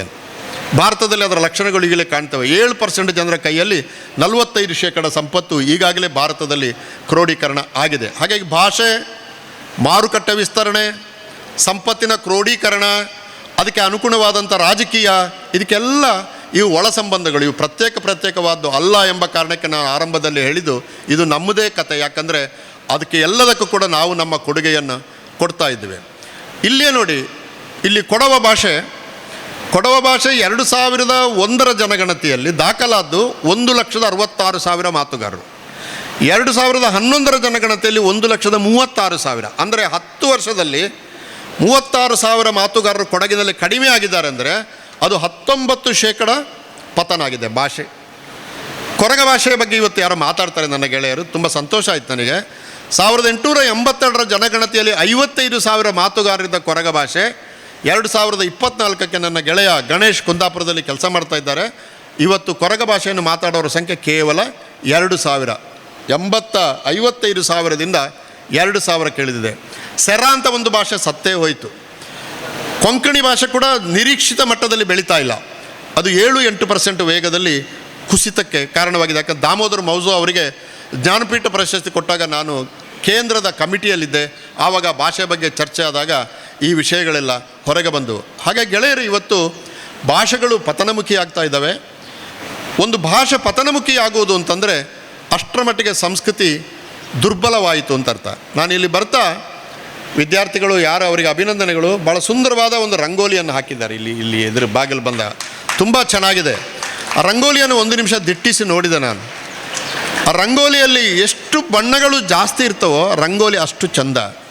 ಭಾರತದಲ್ಲಿ ಎಷ್ಟು ಭಾಷೆಗಳು ಉಳಿತವೋ ಅಷ್ಟು ಭಾರತ ಚಂದ. ಆ ಎಲ್ಲ ರಂಗೋಲಿಯ ಬಣ್ಣಗಳನ್ನು ತೆಗೆದು ನೀವು ಕೇವಲ ಒಂದು ಬಣ್ಣವನ್ನು ಉಳಿಸಿ ಬಿಳಿ ಬಣ್ಣದಲ್ಲಿ ಒಂದು ರಂಗೋಲಿ ಬರೆದ್ರೆ ನೀವು ಏನು ಹೇಳ್ತೀವಿ, ಚೆನ್ನಾಗಿಲ್ಲಪ್ಪ ರಂಗೋಲಿ ಇದು ಅಂತ ಹೇಳ್ತೀವಲ್ಲ. ಹಾಗೆಯೇ ಭಾರತ ಏಕಭಾಷೆಯ ಕಡೆ ಚಲಿಸ್ತಾ ಹೋದರೆ, ಅಥವಾ ಒಂದು ಭಾಷೆಯನ್ನು ಭಾಳ ಶ್ರೇಷ್ಠವಾದ ಭಾಷೆ, ಉಳಿದ ಭಾಷೆಗಳು ಕ್ಷುಲ್ಲಕ ಎಂಬ ಭಾವನೆ ಬಂದರೆ ರಂಗೋಲಿ ಹೇಗೆ ಬಡವಾಗ್ತದೋ ಭಾರತವೂ ಹಾಗೆ ಬಡವಾಗ್ತದೆ ಎಂಬುದು ನನ್ನ ನಂಬಿಕೆ. ಒಂದು ದೇಶದಲ್ಲಿ ಒಂದು ಭಾಷೆಯನ್ನು ಒಬ್ಬನೇ ಮಾತಾಡ್ತಾ ಇದ್ದರೆ ಅದನ್ನು ರಕ್ಷಿಸುವುದು ಪ್ರಜಾಪ್ರಭುತ್ವವಾದಿ ಸರ್ಕಾರಗಳ ಜವಾಬ್ದಾರಿ. ಅವರು ಉಳಿಸಲೇಬೇಕು ಅದನ್ನು. ಈ ನಮ್ಮ ಜನಗಣತಿ ನೋಡಿ, 10,000ಕ್ಕಿಂತ ಕಡಿಮೆ ಮಾತಾಡುವ ಭಾಷೆಗಳಿದ್ದರೆ ಅವರು ಸೇರಿಸೋದಿಲ್ಲ. ಅದಕ್ಕೆ ನಾನು 2-3 ಪತ್ರ ಬರೆದಿದ್ದೇನೆ ಸೆನ್ಸಸ್ಗೆ. ಇಲ್ಲ ಹಾಗೆ ಮಾಡಬೇಡಿ, 2 ಜನ ಮಾತಾಡ್ತಾ ಇದ್ದರೂ ಕೂಡ ನಮಗೆ ಲೆಕ್ಕ ಕೊಡಿ, ಆ ಭಾಷೆಯನ್ನು ಬೆಳೆಸೋದಕ್ಕೆ ಕೆಲಸ ಮಾಡೋಣ ನಾವು. ಆದರೆ 10,000ಕ್ಕಿಂತ ಕಡಿಮೆ ಇದ್ದರೆ ಸೆನ್ಸಸ್ಸಲ್ಲಿ ಅದು ಸೇರೋದೇ ಇಲ್ಲ. ಇದು ಭಾಷೆಯ ಬಗೆಗಿನ ತಪ್ಪು ಗ್ರಹಿಕೆಗಳು. ಪ್ರತಿ ಭಾಷೆಗಳಲ್ಲಿಯೂ ಕಥೆಗಳಿವೆ. ಪ್ರತಿ ಭಾಷೆಯ ಒಳಗಡೆ ಕೂಡ ಆ ಸಮುದಾಯಗಳು ಕಂಡ ಭಾರತವಿದೆ. ಪ್ರತಿ ಭಾಷೆಗಳಲ್ಲಿಯೂ ಕೂಡ ಆ ಭಾಷೆಯನ್ನು ಸಾಕಿದ, ಆ ಭಾಷೆಯನ್ನು ಮಾತನಾಡುವವರನ್ನು ಸಂರಕ್ಷಿಸಿದ ಅಪ್ಪ ಅಮ್ಮ ಇದ್ದಾರೆ. ನಾನು ಹಿಂದೆ ಇದೇ ಸಭೆಯಲ್ಲಿ ಒಂದು ಹೇಳಿದ್ದೆ, ಅದನ್ನು ನಾನು ಹೇಳುವುದಿಲ್ಲ ಈಗ. ಇಲ್ಲಿಗೆ ಈ ಸುಳ್ಯಕ್ಕೆ ಈ ಕಾಲೇಜಿಗೆ ಕಾಣುತ್ತಿರುವಂಥ ಆ ದೊಡ್ಡ ಪೂಮಲೆ ಗುಡ್ಡ ಏನಿದೆ, ಆ ಪೂಮಲೆ ಹೆಸರು ಹೇಗೆ ಬಂತು ಅಂತ ಇಲ್ಲಿ ಅಮೇಯಲ್ಲಿರುವ ಒಬ್ಬ ವೃದ್ಧ ಹೇಳ್ತಾ ಇದ್ದರು. ಈ ಪೂಮಲೆಗೂ ರಾಮಾಯಣಕ್ಕೂ ಒಂದು ಕಥೆ ಇದೆ. ಅರೆಭಾಷೆ, ರಾಮಾಯಣ, ಪೂಮಲ ಬೆಟ್ಟ, ಅಮೇಯ ಅಜ್ಜ, ಇದು ಭಾರತ ಹೆಂಗೆ ಸೇರ್ತದೆ ನೋಡಿ ಇದು ಎಷ್ಟು. ಹಾಗಾಗಿ ಎಲ್ಲ ಭಾಷೆಗಳನ್ನು ಉಳಿಸೋಣ. ಇನ್ನೊಂದು ಭಾಷೆಯನ್ನು ದ್ವೇಷಿಸುವುದು ಬೇಡ, ಆದರೆ ನಮ್ಮ ಭಾಷೆಯನ್ನು ನಾವು ಪ್ರೀತಿಸುವ ಜವಾಬ್ದಾರಿ ನಮ್ಮದು. ಭಾಷಾಂಧತೆ ಬೇಡ, ಆದರೆ ಪ್ರೇಮ ಬಹಳ ಅಗತ್ಯ ಎಂಬ ಮಾತುಗಳನ್ನು ಹೇಳಿ, ಉಪಯುಕ್ತವಾದಂಥ ಇಂಥ ಸಬ್ಜೆಕ್ಟ್ಗಳು ಹೆಚ್ಚು ಜನರನ್ನು ಅಟ್ರಾಕ್ಟ್ ಮಾಡೋಲ್ಲ ಅಂತ ಗೊತ್ತಿದೆ ನನಗೆ. ಆದ್ದರಿಂದ ನಾವು ಸಂತೋಷ ಏನು ಯೋಚನೆ ಮಾಡ್ತೀವಿ ಅಂದರೆ, ಸರ್ 10 ಜನ ಬಂದರೂ ಸಾಕು ಸರ್, ನಾವು ಭಾಷೆಯ ಬಗ್ಗೆನೇ ಮಾತಾಡಬೇಕು, 10 ಜನ ಇದ್ದರೂ ಸಾಕು ನಾವು. ಹಾಗಾಗಿ ನಾವು ದೊಡ್ಡ ಸಭೆಗಳನ್ನೆಲ್ಲ ಮಾಡಲ್ಲ. ಅದನ್ನು ಮಾಡೋದನ್ನು ನಾವು ಸಾಹಿತ್ಯ ಪರಿಷತ್ತಿಗೆ ಬಿಟ್ಟಿದ್ದೇವೆ. ಅವರಿಗೊಂದು 30-40 ಕೋಟಿ ಬರುತ್ತೆ. ಒಂದು ಮಂಡ್ಯದಲ್ಲಿ ಒಂದು 3 ದಿವಸ ಸಮ್ಮೇಳನ ಮಾಡಿ ಅವರು ಮಾಡ್ತಾರೆ. ನಮಗೆ ಅಷ್ಟು ಮಾಡುವಷ್ಟು ಇದಿಲ್ಲ. ಹಾಗಾಗಿ ಸಣ್ಣ ಗುಂಪುಗಳಲ್ಲಿ ಎಲ್ಲ ಭಾಷೆಗಳನ್ನು ಉಳಿಸುವ ಕೆಲಸವನ್ನು ನಾವು ಮಾಡೋಣ. ನಿಮ್ಮ ಭಾಷೆಯನ್ನು ಪ್ರೀತಿಸಿ, ಬೇರೆ ಭಾಷೆಗಳು ಎಷ್ಟು ಸಾಧ್ಯವೋ ಅಷ್ಟು ಭಾಷೆಯನ್ನು ಕಲಿಯಿರಿ. ನಿಮ್ಮ ಕಾಲುಗಳು ನಿಮ್ಮ ಮಾತೃಭಾಷೆಯನ್ನು ನಿಮ್ಮ ನೆಲದಲ್ಲಿ ಗಟ್ಟಿಯಾಗಿ ಊರುವಂತೆ ಮಾಡಲಿ. ಆದರೆ ನಿಮ್ಮ ಯೋಚನೆಗಳು ಇವತ್ತಿನ ಜಗತ್ತಿನ ಅಗತ್ಯಕ್ಕೆ ಅನುಗುಣವಾಗಿ ವಿಶ್ವವ್ಯಾಪಿಯಾಗಿ ಬೆಳೆಯಲಿ. ಭಾಳ ಮುಖ್ಯವಾಗಿ ಇಂದು ಒಂದು ಘಟ್ಟಕ್ಕೆ ನಾವು ತಲುಪಿದ್ದೀವಿ ಅಂತ ನಂಗೆ ಅನಿಸುತ್ತೆ. ನಮ್ಮ ಅಧ್ಯಕ್ಷರು ಕಳೆದ 2 ವರ್ಷ ಹಿಂದ್ಗಡೆ ನಮ್ಮ ಕನ್ನಡದ ಪ್ರಾಧಿಕಾರಕ್ಕೆ ಬಂದರು. ಬಂದ ಮೇಲೆ ಅವರು ಮೊದಲನೇದು ಹೇಳಿದ್ದೆ ನನಗೆ ಭಾಳ ಮುಖ್ಯವಾದಂಥದ್ದು, ಭಾಳ ನಂಗೆ ರೋಮಾಂಚನ ಆಗಿದೆ. ಅಂದರೆ ಸಣ್ಣ ಭಾಷೆಗಳಿಗೆ ಉಳಿವಿಗೆ ಏನಾದರೂ ಕೆಲಸ ಮಾಡಿದೆಯಾ ಪ್ರಾಧಿಕಾರ ಅಂತ. ಆ ನಿಟ್ಟಿನಲ್ಲಿ ಚಿಂತನೆ ಮಾಡಿರಲಿಲ್ಲ ಪ್ರಾಧಿಕಾರ. ಬಲಿಷ್ಠವಾದಂಥ ಭಾಷೆ ಕನ್ನಡ. ಕನ್ನಡ ಅಭಿವೃದ್ಧಿ ಪ್ರಾಧಿಕಾರದಲ್ಲಿ ಸಣ್ಣ ಭಾಷೆಗಳ ಉಳಿವಿಗೆ ಏನಾದರೂ ಕೆಲಸ ಮಾಡಬಹುದಾ ಅಂತ ಕೇಳಿರ್ತಾರೆ ಅಧ್ಯಕ್ಷರು. ನಾನು ಹೇಳಿದೆ, ಸರ್ ಖಂಡಿತ ಮಾಡ್ಬೋದು, ಆದರೆ ಕನ್ನಡವನ್ನು ಹೊರತುಪಡಿಸಿ ಅಲ್ಲ ಅಂಥೇಳಿ. ಅವರು ಅದಕ್ಕೊಂದು ಭಾಳ ಒಳ್ಳೆಯ ಒಂದು ಮೆಟಾಫರ್, ಒಂದು ಟ್ಯಾಗ್ಲೈನ್ ಕೊಟ್ಟರು. ಏನಂದರೆ, ಕನ್ನಡ ಭಾಷೆ ಬೆಳೆದಿದ್ದು ತನ್ನ ಏಕ ಭಾಷೆಯಿಂದ ಅಲ್ಲ, ಎಲ್ಲ ಸಣ್ಣ ಭಾಷೆಗಳನ್ನು ಸೇರಿಕೊಂಡು ಕನ್ನಡ ಗಟ್ಟಿಯಾದಂಥ ಭಾಷೆ. ಅದಕ್ಕೆ ಸಣ್ಣ ಭಾಷೆಗಳನ್ನು ಉಳಿಸ್ತಕ್ಕಂಥ ಕೆಲಸವನ್ನು ನನ್ನ ಅವಧಿಯಲ್ಲಿ ನಾನು ಮಾಡ್ತೀನಿ ಅಂತ ನಿರ್ಧಾರ ತೆಗೆದುಕೊಂಡು ಇಂಥ ಸಮ್ಮೇಳನಗಳನ್ನ ಅಥವಾ ಇಂಥ ವಿಚಾರ ಸಂಕಿರಣ ಮಾಡಲಿಕ್ಕೆ ಅವರು ಮೂಲ ಕಾರಣೀಕರ್ತರು. ನಮ್ಮ ಬೆಂಗಳೂರು ವಿಭಾಗ ನಿಮಗೆ ಗೊತ್ತಿದೆ, ಯಾರಾದರೂ ಒಳ್ಳೆಯ ಕೆಲಸ ಮಾಡ್ತಾರಂದರೆ ಏನಾದರೂ ಮಾಡಿ ಜಗ್ಗು ಕೆಲಸ ಮಾಡ್ತಕ್ಕಂಥ ನಮ್ಮ ಹಿರಿಯರು ಒಂದು ಹಾಕಿಕೊಟ್ಟಂಥ ಒಂದು ಕಲ್ಪನೆ ಇವತ್ತಿಗೂ ನಮ್ಮಲ್ಲಿ ಅಂಥ ಹಿರಿಯರು ನಮ್ಮಲ್ಲಿದ್ದಾರೆ. ನನಗೆ ಫೋನ್ ಮಾಡ್ತಾಯಿದ್ರು, ಏನ್ರಿ ಸಣ್ಣ ಭಾಷೆಗಳು ಉಳಿಯುವ ಪ್ರಾಧಿಕಾರ ಆಗಿದೆ ನಿಮ್ಮದೀಗ ಅಂತ ಅಂದರು. ಸಣ್ಣ ಭಾಷೆಗಳು ಉಳಿಸುವ ಪ್ರಾಧಿಕಾರ ಆಗಿದೆಯಾ ಅಂತ. ನಾವು ಅದಕ್ಕೆ ಪತ್ರಿಕಾ ಮಾಧ್ಯಮದ ಮುಖಾಂತರ ಅವ್ರಿಗೊಂದು ಉತ್ತರ ಕೊಟ್ವಿ. ಕನ್ನಡ ಏಕವಾಗಿ ಭಾಷೆ ಬೆಳೆದಿಲ್ಲ, ಕನ್ನಡ ಎಲ್ಲ ಸಣ್ಣ ಭಾಷೆಗಳನ್ನು ಬೆಳೆದುಕೊಂಡು ಬಲಿಷ್ಠವಾಗಿದೆ ಅಂತೇಳಿ. ಅದಕ್ಕೆ ನಮಗೆ ಸಂಪೂರ್ಣವಾಗಿ ನಮಗೆ ಬೆಂಬಲವನ್ನು ಕೊಟ್ಟಿದ್ದು ಪತ್ರಿಕಾ ಮಾಧ್ಯಮದ ಸ್ನೇಹಿತರು. ಭಾಳ ಮುಖ್ಯವಾದಂಥ ಅವ್ರು ನಾವು ಧನ್ಯವಾದ ಹೇಳಲೇಬೇಕು. ಯಾಕಂದರೆ ಇಲ್ಲಿ ಆಗ್ತಕ್ಕಂಥ ಕೆಲಸ ಅವರ ಬರವಣಿಗೆ ಮುಖಾಂತರ ಏನು ಹೋಗ್ತದೆ, ಜನ ಅದನ್ನು ಇವತ್ತಿಗೆ ನಂಬ್ತಾ ಇದ್ದಾರೆ. ನನಗೆ ಭಾಳ ಸಂತೋಷ ಆಯಿತು. ಇಲ್ಲಿ 8 ಭಾಷೆಗಳ ಬಗ್ಗೆ ಮಾತನಾಡಲಿಕ್ಕೆ ಇಲ್ಲಿ ಬಂದ್ದಾರೆ. 9:00 ಇಲ್ಲಿ ಬರಬೇಕಂತಿತ್ತು. 9:00 ನಾವು ಕರೆಕ್ಟಾಗಿ ಬಂದ್ವಿ. ಅಲ್ಲಿ ನಮ್ಮನ್ನು ಸ್ವಾಗತ ಏನು ರೈಟ್ ಟೈಮ್, ರಾಷ್ಟ್ರಪತಿಯ ಸಮಯ ಸರಿಯಾಗಿ ಒಳಗೆ ಕರ್ಕೊಂಡವರು, ಟೀ ಕುಡಿಸಿದ್ರು, ಸರಿಯಾದ ಸಮಯಕ್ಕೆ ಇಲ್ಲಿ ಉದ್ಘಾಟನೆ ಆಯಿತು. ಆ ಉದ್ಘಾಟನೆ ಆಗುವ ನಾನು ಗಮನಿಸಿದೆ, ಪಕ್ಕದಲ್ಲಿ ಕೂತ್ಕೊಂತ ವಿಶ್ವನಾಥ್ ಅವ್ರು ಕೇಳಿದೆ, ಮಾತನಾಡಿದವರು ಎಷ್ಟು ಜನ ಬಂದಾರೆ ಅಂದರೆ 8 ಜನಕ್ಕೆ 8 ಜನ ಮಾತಾಡಲಿಕ್ಕೆ ಇಲ್ಲಿ ಬಂದಿದ್ದಾರೆ. ಅಂದರೆ ಉದ್ಘಾಟನೆಯಲ್ಲಿ ಏನು ಮಾತನಾಡ್ತಾರೆ ಅದನ್ನ ಇಟ್ಕೊಂಡು ನಾವೇನು ಮಾತಾಡಬೇಕು ಅಂತ ಒಂದು ಪರಿಕಲ್ಪನೆ ಇದೆಯಲ್ಲ, ಅದು ಬಹಳ ಮುಖ್ಯವಂತ ವಿಷಯಗಳ ಬಂಧುಗಳೇ. ಇದು ನಮಗೆ ಮಾದರಿ, ಅದು ಈ ಜಿಲ್ಲೆಯ ಮಾದರಿ ಅಂತ ನಾನು ಇಲ್ಲಿ ಹೇಳಲಿಕ್ಕೆ ಇಚ್ಛೆ ಪಡ್ತೀನಿ. ತುಂಬ ಜನ ಜಾಣ್ರೆ ಹೆಚ್ಚಿರೋದಿಲ್ಲಿ, ದಕ್ಷಿಣ ಕನ್ನಡದಲ್ಲಿರೋರು ಹೆಚ್ಚು ಜಾಣ್ರೆ. ಅದು ಮುಖ್ಯವಾಗಿ ನಾವಿಲ್ಲೇ ಬಿಳಿಮಲೆ ಸರ್ ನೋಡ್ತಾ ಇದ್ದೀವಿ, SR ವಿಜಯಶಂಕರ್ ಅವರು ನೋಡ್ತಾ ಇದ್ದೀವಿ. ಎಲ್ಲ ಇದೇ ತಾಲೂಕಿನವರೇ, ಇದೇ ಜಿಲ್ಲೆಯವರೇ. ಯಾಕೆ ಇವರು ಬೆಂಗಳೂರಲ್ಲಿ ತಮ್ಮ ಪ್ರಭುತ್ವವನ್ನು ಸಾಧಿಸ್ಕೊಂಡಿದ್ದಾರೆ? ಯಾಕೆ ಇಡೀ ರಾಷ್ಟ್ರಕ್ಕೆ ಬೇಕಾದಂಥ ಭಾಷಾ ತಜ್ಞರ ನಮ್ಮ ಮುಂದೆ ಕೂತಾರೆ ಬಿಳಿಮಲೆ ಸರ್ ಅವರು. ಯಾಕೆ ರಾಷ್ಟ್ರಕ್ಕೆ ಬೇಕಾದ್ರೆ ಅವರು ನಿಜವಾದಂಥ ಮಾತನ್ನು ಮಾತಾಡಿ, ಓದು ಇದೆ ಮತ್ತು ಸಂಶೋಧನೆ ಇದೆ, ನಿಜವಾದಂಥದ್ದು ಓದು ಮತ್ತು ಸಂಶೋಧನೆ ಮುಖಾಂತರ ತಮ್ಮದೇ ಆದಂಥ ಪ್ರಭುತ್ವವನ್ನು ಸಾಧಿಸ್ಕೊಂಡಿದ್ದಾರೆ. ಇಲ್ಲಿ ಕಾರ್ಯಕ್ರಮ ಮಾಡಬೇಕು ಅಂದಾಗ ಪೂವಪ್ಪ ಅವರು ನಾವು ಅವ್ರನ್ನ ಸಂಪರ್ಕ ಮಾಡಿದ್ವಿ. ನಮ್ಮ ಅಧ್ಯಕ್ಷಗೊಂದು ಒಳ ತುಡಿತಾ ಇತ್ತು, ನಾನು ಎಲ್ಲಿ ಕಲ್ತೀನಿ, ಎಲ್ಲಿ ಓದಿದ್ದೀನಿ, ಅದಕ್ಕೆ ಏನಾದರೂ ಒಂದು ಕಿಂಚಿತ್ತು ಕೆಲಸವನ್ನು ಮಾಡಲಿಕ್ಕೆ ಸಾಧ್ಯವಾಗ್ತದಾ ಅನ್ನುವಂಥ ಚಿಂತನೆಯಲ್ಲಿ ಬಹಳ ಮುಖ್ಯವಾಗಿ ಅವರು ಕನಿಷ್ಠ 100 ಬಾರಿ ಹೇಳಿರ್ಬೋದು, ನನ್ನ ಶಾಲೆಯಿಂದ ಮೇನ್ ರೋಡಿಂದ ಹೋಗಲಿಕ್ಕೆ 200 ಮೀಟ್ರ್ ಅಡಿ, ನಾನು ಕಲ್ತಂಥ ಅವಧಿಯಲ್ಲೇ ಇನ್ನೂ ರೋಡ್ ಆಗಿರಲಿಲ್ಲ ಅಂತೇಳಿ ಭಾಗೀರಥಿ ಮೇಡಮ್ ಅವ್ರಿಗೆ ಹೇಳಿ 150 ಅಡಿಯ ಸಿಮೆಂಟ್ ಕಾಂಕ್ರೀಟನ್ನು ಹಾಕಿಸಿದಂಥ ಮಹಾಶಯ ನಮ್ಮ ಮುಂದೆ ಕೂತಿದ್ದಾರೆ. ಅಂದರೆ ಆ ಕಳಕಳಿ ಇದೆಯಲ್ಲ, ಅದು ಬಹಳ ಮುಖ್ಯವಂತ ಬಂಧುಗಳೇ. ಆ ಕಳಕಳಿ ನಾವೆಲ್ಲರೂ ಇಟ್ಕೊಳ್ಬೇಕು ಅನ್ನೋಂಥ ಸದಾಭಾಷೆಯಿಂದ ನಾನು ನನ್ನ ಮಾತನ್ನು ಈಗ ಪ್ರಾರಂಭಿಸ್ತಾ ಇದ್ದೇನೆ. ಪೂವಪ್ಪ ಸರ್ ಈಗ ಸರ್ ಹೇಳಿದರು, ಕನ್ನಡದವ್ರಿಗೆ ಪ್ರೀತಿ ಮಾಡೋಕ್ಕೂ ಬರಲ್ಲ ಅಂಥೇಳಿ. ಸುಳ್ಳದು. ನಮ್ಮ ಅಧ್ಯಕ್ಷರು ಪ್ರೀತಿ ಮಾಡಿ ಮದುವೆ ಆಗಿದ್ದು, ಪೂವಪ್ಪ ಅವರು ಪ್ರೀತಿ ಮಾಡಿ ಮದುವೆ ಆಗಿದ್ದು, ಇಲ್ಲೇ ಸಾಕ್ಷಿ ಇಲ್ವಾ? ಅದು ಹೆಂಗೆ ಹೇಳ್ತೀರಿ ಸರ್ ನೀವು ಪ್ರೀತಿ ಮಾಡೋಕ್ಕೆ ಬರಲ್ಲ ಕನ್ನಡಿಗರಿಗೆ ಅಂತೇಳಿ? ಇನ್ನು ಇತಿಹಾಸದವ್ರು ನಮಗೆ ಪ್ರೀತಿ ಮಾಡೋಕ್ಕೆ ಬರಲ್ಲ, ಅದು ನಾವು ಒಪ್ತೀರಿ. ಆರ್ಕಿಯಾಲಜಿದವ್ರಿಗೆ ಕನ್ನಡದವರೇ ಮೂಲ. ನಮ್ಮ ವಿಶ್ವವಿದ್ಯಾಲಯಗಳಲ್ಲಿ ಕನ್ನಡ ಸಂಖ್ಯೆ ಹೆಚ್ಚು, ಕನ್ನಡವರೇ ಹೆಚ್ಚು ಪ್ರೀತಿ ಮಾಡೋದು. ಅದಕ್ಕೆ ಸಾಕ್ಷಿ ಇವರಿಬ್ಬರೇ ಇದ್ದಾರೆ ಸರ್. ಆಮೇಲೆ ಸರ್ಗೆ ಒಂದು ಭಾಳ ಮುಖ್ಯವಾದಂಥ ವಿಷಯ, ಈ ಸಣ್ಣ ಸಣ್ಣ ಭಾಷೆಗಳ ಬಗ್ಗೆ ಯಾಕೆ ಅವ್ರಿಗೆ ಅಷ್ಟೊಂದು ಒಲವಿದೆ? ಅವ್ರ ಮನೆ ಭಾಷೆ ಅರೆ ಭಾಷೆ, ಹೊರಗೆ ಬಂದರೆ ತುಳು, ಶಾಲೆಗೆ ಹೋದರೆ ಕನ್ನಡ, ರಾಜ್ಯ ಬಿಟ್ಟರೆ ಹಿಂದಿ, ರಾಷ್ಟ್ರ ಬಿಟ್ಟರೆ ಇಂಗ್ಲೀಷು. 8 ಭಾಷೆಗಳು ನಿರರ್ಗಳವಾಗಿ ಮಾತಾಡ್ತಕ್ಕಂಥವ್ರು ಅಧ್ಯಕ್ಷರು ನಮ್ಮ ಮುಂದೆ ಕೂತಿದ್ದಾರೆ. ಅಂದರೆ ಸಣ್ಣ ಭಾಷೆಗಳಿಗೆ ಹೆಂಗೂ ನಾವು ಗಟ್ಟಿಯಾಗಿ ಕೊಡಬೇಕು ಅಂತ ಭಾಳ ಮುಖ್ಯವಾದಂಥ ವಿಷಯ. ನಾನು ಕಲ್ತಿದ್ದಿದೆ ಉಜಿರೆ SDM ಕಾಲೇಜಲ್ಲಿ. ಅಲ್ಲಿ ನಮಗೊಂದು ತುಳು ಎಲ್ಲ ಕಲಿಸ್ತಾ ಇದ್ದರು. ನಾನು ಒಬ್ಬ ಸ್ನೇಹಿತರಿಗೆ ಭಾಳ ಚಂದ ಅಂದರೆ ಚಂದ, ಅವಳು ಪೂರ್ಣಿಮಾ ಅಂತಿದ್ಲು. ನಮ್ಮ ಹುಡುಗರಿಗೆ ಹೇಳ್ತೇನೆ, ಯಾರು ನಗ್ತಾನೆ ಇಲ್ಲಪ್ಪ, ನೀವು ಗಲಾಟೆನೇ ಮಾಡಿ. ನಿಮ್ಗೆ ಕೇಳಿದೆ ನಾನು ರುದ್ರಮುಕುಮಾರ್ ಅವ್ರಿಗೆ, ಏನು ರೀ ಸರ್ ನಿಮ್ಮ ರುದ್ರಾವತಾರವನ್ನು ಅವ್ರ ಮೇಲೆ ಹೇರಿದ್ದೀರಾ ಅಂತ ಕೇಳಿದೆ. ಇಲ್ಲಪ್ಪ ನಾವು ಅವ್ರನ್ನ ಫ್ರೀ ಬಿಟ್ಟಿದ್ದೀವಿ ಅಂತೇಳಿ. ಅಲ್ಲಿ ನಮ್ಮೊಬ್ಬ ಸ್ನೇಹಿತ ಇದ್ದ, ಅವಳಿಗೆ ಹೇಳು ನೀನು ದೊಂಕುವೆ ಅಂತ ಹೇಳು ಅಂತಂದ. ನಂಗೆ ಭಾಷೆನೇ ಗೊತ್ತಿಲ್ಲ, ನಾವು ದೊಂಕುವೆ ಅಂತ ಹೇಳೇ ಬಿಟ್ಟೆ ಅವಳಿಗೆ. ಪೂರ್ಣಿಮಾ ಅಂತ, ಅವಳು ಹೆಗ್ಗಡೆ ಅವ್ರಿಗೆ ರಿಲೇಷನ್, ನನಗೆ ಗೊತ್ತೇ ಇಲ್ಲ ಆ ವಿಷಯ. ಸಂಪತ್ ಕುಮಾರ್ ಅಂತ ಪಾಪ ಕನ್ನಡ ಪ್ರೊಫೆಸರ್ ನಂಗೆ ರಾತ್ರಿ ಕರೆದು ಹೇಳಿದ್ರು, ಹೇಳಲಿಕ್ಕಿದ್ರೆ ಅವಳಿಗೇ ಹೇಳಬೇಕಾ ಮಾರ್ಯ ನೀನು, ಯಾಕೆ ಅವಳಿಗೆ ಹೇಳಿದೀಯ ಅಂತ. ಅಂದರೆ ಯಾಕೆ ನಾವು ಈ ಪ್ರಸಂಗಗಳನ್ನ ಹೇಳ್ತೀವಿ ಅಂದರೆ ಭಾಷೆ ಎಷ್ಟು ನಮಗೆ ಮುಖ್ಯ ಅಂಥೇಳಿ ಅದನ್ನು ನಾನೀಗ ನಿರರ್ಗಳವಾಗಿ ತುಳುವನ್ನು ಕಲಿತು ತುಳುವಲ್ಲಿ ನಾವು ಮಾತಾಡ್ತಕ್ಕಂಥ ಶಕ್ತಿನ ಇವತ್ತು ನಾವು ಹೊಂದನೆ ಬಂಧುಗಳೇ. ಅದು ಬಹಳ ಮುಖ್ಯವಂತ ವಿಷಯ. ಹೀಗಾಗಿ ಎಲ್ಲ ಭಾಷೆಗಳನ್ನ ಪ್ರೀತಿ ಮಾಡಬೇಕು. ಅದಕ್ಕೆ ನಮ್ಮ ಅಧ್ಯಕ್ಷರು ಹೇಳ್ತಾ ಇರ್ತಾರೆ, language learning is A fun. ಅದನ್ನೊಂದು ಚೇಷ್ಟೆಗೆ ತೆಗೆದುಕೊಳ್ಳಿ, ಹಾಸ್ಯಾಸ್ಪದವಾಗಿ ನೀವು ತೆಗೆದುಕೊಂಡಾಗ ಅದನ್ನು ನೀವು ಬೇಗ ಕಲೀಲಿಕ್ಕೆ ಸಾಧ್ಯವಾಗ್ತದೆ. ಯಾರಾದರೂ ಕೈ ಎತ್ತಿ ನಾನು ಪ್ರೀತಿ ಮಾಡ್ತಾ ಇದ್ದೀನಿ ಅಂತ ಕೈ ಎತ್ತಿ ನೋಡೋಣ. ಪ್ರೀತಿ ಮಾಡ್ತಾ ಇದ್ದೀನಿ, ಒಬ್ಬರು ಇಲ್ವಾ? ತಾಯಿನ ಪ್ರೀತಿ ಮಾಡಲ್ವಾ? ತಂದೆ ಪ್ರೀತಿ ಮಾಡಲ್ವಾ? ಅಣ್ಣನ ಪ್ರೀತಿ ಮಾಡಲ್ವಾ? ನೋಡಿ ಈಗ ಒಂದೊಂದು ಹೇಳ್ತಾ ಇದೆ ಮೇಲೆ ಕೈ. ಪ್ರೀತಿ ಅಂದ ತಕ್ಷಣ ಹುಡುಗಿಗೆ ಅಷ್ಟೇ ಅಂತ ನಾವು ಅದನ್ನು ಸಿಂಬಾಲಿಕಾಗಿ ಇಟ್ಕೊಂಡ್ಬಿಟ್ಟಿದ್ವಿ. ಅದಕ್ಕೆ ಅದನ್ನು ಹೊರತುಪಡಿಸಿ ಭಾಷೆಗೆ, ಸಂಸ್ಕೃತಿಗೆ, ರಾಷ್ಟ್ರಕ್ಕೆ, ರಾಷ್ಟ್ರಾಭಿಮಾನಕ್ಕೆ ಪ್ರೀತಿಯನ್ನು ಮಾಡ್ತಕ್ಕಂಥದ್ದು ಬಹಳ ಮುಖ್ಯವಾದಂಥ ವಿಷಯ.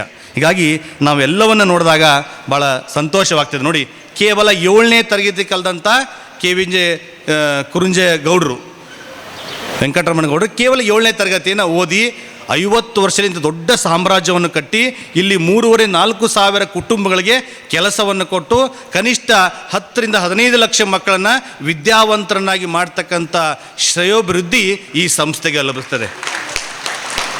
ಅಂಥ ಕಾಡಿನ ಅವಸ್ಥೆಯಲ್ಲಿ 50 ವರ್ಷಗಳಿಗೆ ಹೇಗಿತ್ತು ವಿಚಾರ ಮಾಡಿ ನೀವು.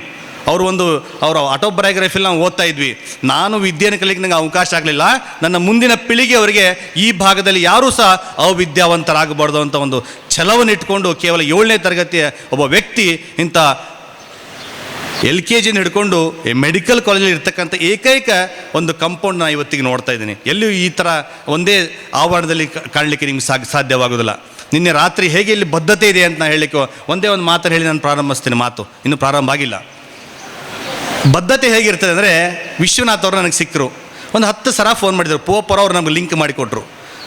ಲಿಂಕ್ ಮಾಡ್ಕೊಂಡು 10 ಸಲ ಸರಿ ಹೇಗೆ ಕಾರ್ಯಕ್ರಮ, ಹೇಗೆ ಆಹ್ವಾನ ಪತ್ರಿಕೆ ಮಾಡಬೇಕು, ಹೇಗೆ ಅದು ಬದ್ಧತೆಯನ್ನು ಇಟ್ಕೊಂಡು ಇಲ್ಲಿ ನಾವು ಬೆಳಗ್ಗೆ ನಿನ್ನೆ ರಾತ್ರಿ ಬಂದ್ವಿ.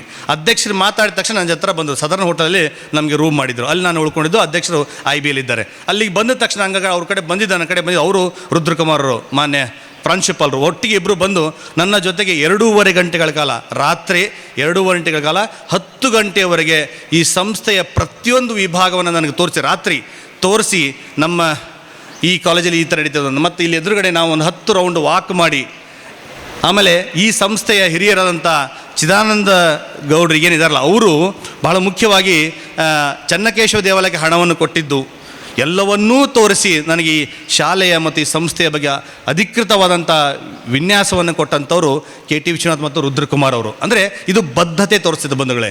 ನಾವು ಎಲ್ಲಿ ದುಡಿತಾ ಇದ್ದೀನಿ, ಎಲ್ಲಿ ನಾ ಕೆಲಸ ಮಾಡ್ತಿದ್ದೀನಿ, ಅದಕ್ಕೆ ನಾನು ಋಣಿಯಾಗಿರಬೇಕು ಅನ್ನೋಂಥ ಮಾತಿದೆಯಲ್ಲ, ಅದು ಈ ಋಣಿತನವನ್ನು ರಾಜ್ಯ, ರಾಷ್ಟ್ರ, ಭಾಷೆ, ಸಂಸ್ಕೃತಿ ಒಟ್ಟಾಗಿರ್ತಕ್ಕಂಥ ಗಟ್ಟಿಯಾಗಿ ನಾವು ಕಲ್ತೀವಿ. ಅದಕ್ಕೆ ನಾವು ಮುಟ್ಟಿಸಿದರೆ ಸ್ವಲ್ಪ ಅದರ ಸಾರ್ಥಕತೆಯನ್ನು ಕಾಣಲಿಕ್ಕೆ ನಾವೆಲ್ಲರೂ ಸಹ ಸಾಧ್ಯವಾಗ್ತದೆ ಅನ್ನೋ ಮಾತನ್ನು ನಾನು ಹೇಳಲಿಕ್ಕೆ ಇಚ್ಛೆ ಪಡ್ತೀನಿ. ಇಲ್ಲಿ ಬಂದ ತಕ್ಷಣ ನಾವು ಸಂಸ್ಥೆಯ ಒಂದು ಲಾಂಛನ ನೋಡಿದೆ. ಲಾಂಛನದಲ್ಲಿ ಮಾನ್ಯ ರುದ್ರಕುಮಾರ್ ಅವರು, ಸರ್ಗೆ ನೀವು ಆ ವಿಷಯನ ತಲುಪಿಸ್ಬೇಕು, ಅದು ಮಾಡಬೇಕು ಸರ್ ದಯವಿಟ್ಟು. ಇದೇನು ಅಂದರೆ ಬಹಳ ಮುಖ್ಯವಾಗಿ ಆ ಲಾಂಛನದ ಎಲ್ಲಿಯೂ ಕನ್ನಡ ಇಲ್ಲ, ಸಂಸ್ಥೆಯ ಹೆಸರು ಕನ್ನಡ ಇಲ್ಲ, ಅದು ಯಾವ ಟ್ರಸ್ಟ್ ಇದೆ ಅದು ಯಾವುದೂ ಕನ್ನಡ ಇಲ್ಲ. 50 ವರ್ಷ ಆಯಿತು ಲೋಗೋ ಹಾಗೆಯೇ ನಡೀತಾ ಇದೆ. ದಯವಿಟ್ಟು ಇದು ಪ್ರಾಧಿಕಾರದಿಂದ ನಾವು ಪತ್ರನೂ ಬರ್ತೀವಿ ಮಾನ್ಯ ಅಧ್ಯಕ್ಷರಿಂದ, ನಿಮ್ಮ ಲಾಂಛನವನ್ನು ಕನ್ನಡದಲ್ಲಿಯೂ ಸಹ ಮಾಡಿ, ಕನ್ನಡದಲ್ಲಿಯೂ ಸಹ ಆ ಲಾಂಛನ ಇರಲಿ, ಆ ಕನ್ನಡ ಅಕ್ಷರಲ್ಲಿ ಕಾಣಲಿ ಅಂತ ನಮ್ಮ ಒಳ ತುಡಿತ. ಇದು ಪ್ರಾಧಿಕಾರದ ಇಂದ ವಿಷಯನ ಹೇಳಲಿಕ್ಕೆ ನಾನು ಇಚ್ಛೆ ಪಡ್ತೀನಿ. ಭಾಳ ಮುಖ್ಯವಾಗಿ ಬಿಳಿಮಲೆ ಸರ್ ಅವರು ಈಗ ಮಲಾಲ ಭಾಷೆ ಬಗ್ಗೆ ನಿಮ್ಗೆ ಹೇಳಿದ್ದಾರೆ. ಬರತಕ್ಕಂಥ ವಿಷಯದಲ್ಲಿ ಮಲಾಲ ಭಾಷೆಯನ್ನು ಸಹ ಏನಾದರೂ ಮಾಡಲಿಕ್ಕೆ ಸಾಧ್ಯವಾಗ್ತದೆ, ಅಥವಾ ಅಧ್ಯಕ್ಷರು ಅದರ ಬಗ್ಗೆಯೂ ಚಿಂತನೆ ಮಾಡ್ತಾ ಇದ್ದಾರೆ. ಭಾಳ ಮುಖ್ಯವಾಗಿ ಉರ್ದು ಭಾಷೆಯನ್ನು ಮಾತಾಡ್ತಕ್ಕಂಥ ಜನ ಈ ಭಾಗದಲ್ಲಿ ಹೆಚ್ಚಿದ್ದಾರೆ, ತಮಿಳರು ಹೆಚ್ಚಿದ್ದಾರೆ. ಹಾಗೆಯೇ ಉರ್ದು ಭಾಷೆಯಲ್ಲಿರ್ತಕ್ಕಂಥ ಅವರ ಅಧ್ಯಕ್ಷರು ದೊಡ್ಡ ಪಟ್ಟಿ ಮಾಡಿದ್ದಾರೆ. 786 ಉರ್ದು ಯುವ ಲೇಖಕರು ಇವತ್ತಿಗೆ ನಮ್ಮ ಮುಂದೆ ಜೀವಂತವಾಗಿ ಕಾಣ್ತಾ ಇದ್ದಾರೆ ಬಂಧುಗಳೇ. ಅವರು ಕನ್ನಡ ಬರೆಯಲ್ಲ ಅಂತ ಹೇಳ್ತಾರೆ. ಮಾನ್ಯ ಅಧ್ಯಕ್ಷರು ಹೇಳ್ತಾ ಇನ್ನೊಂದು ವಿಷಯವನ್ನು ಹೇಳಿದ್ದಾರೆ.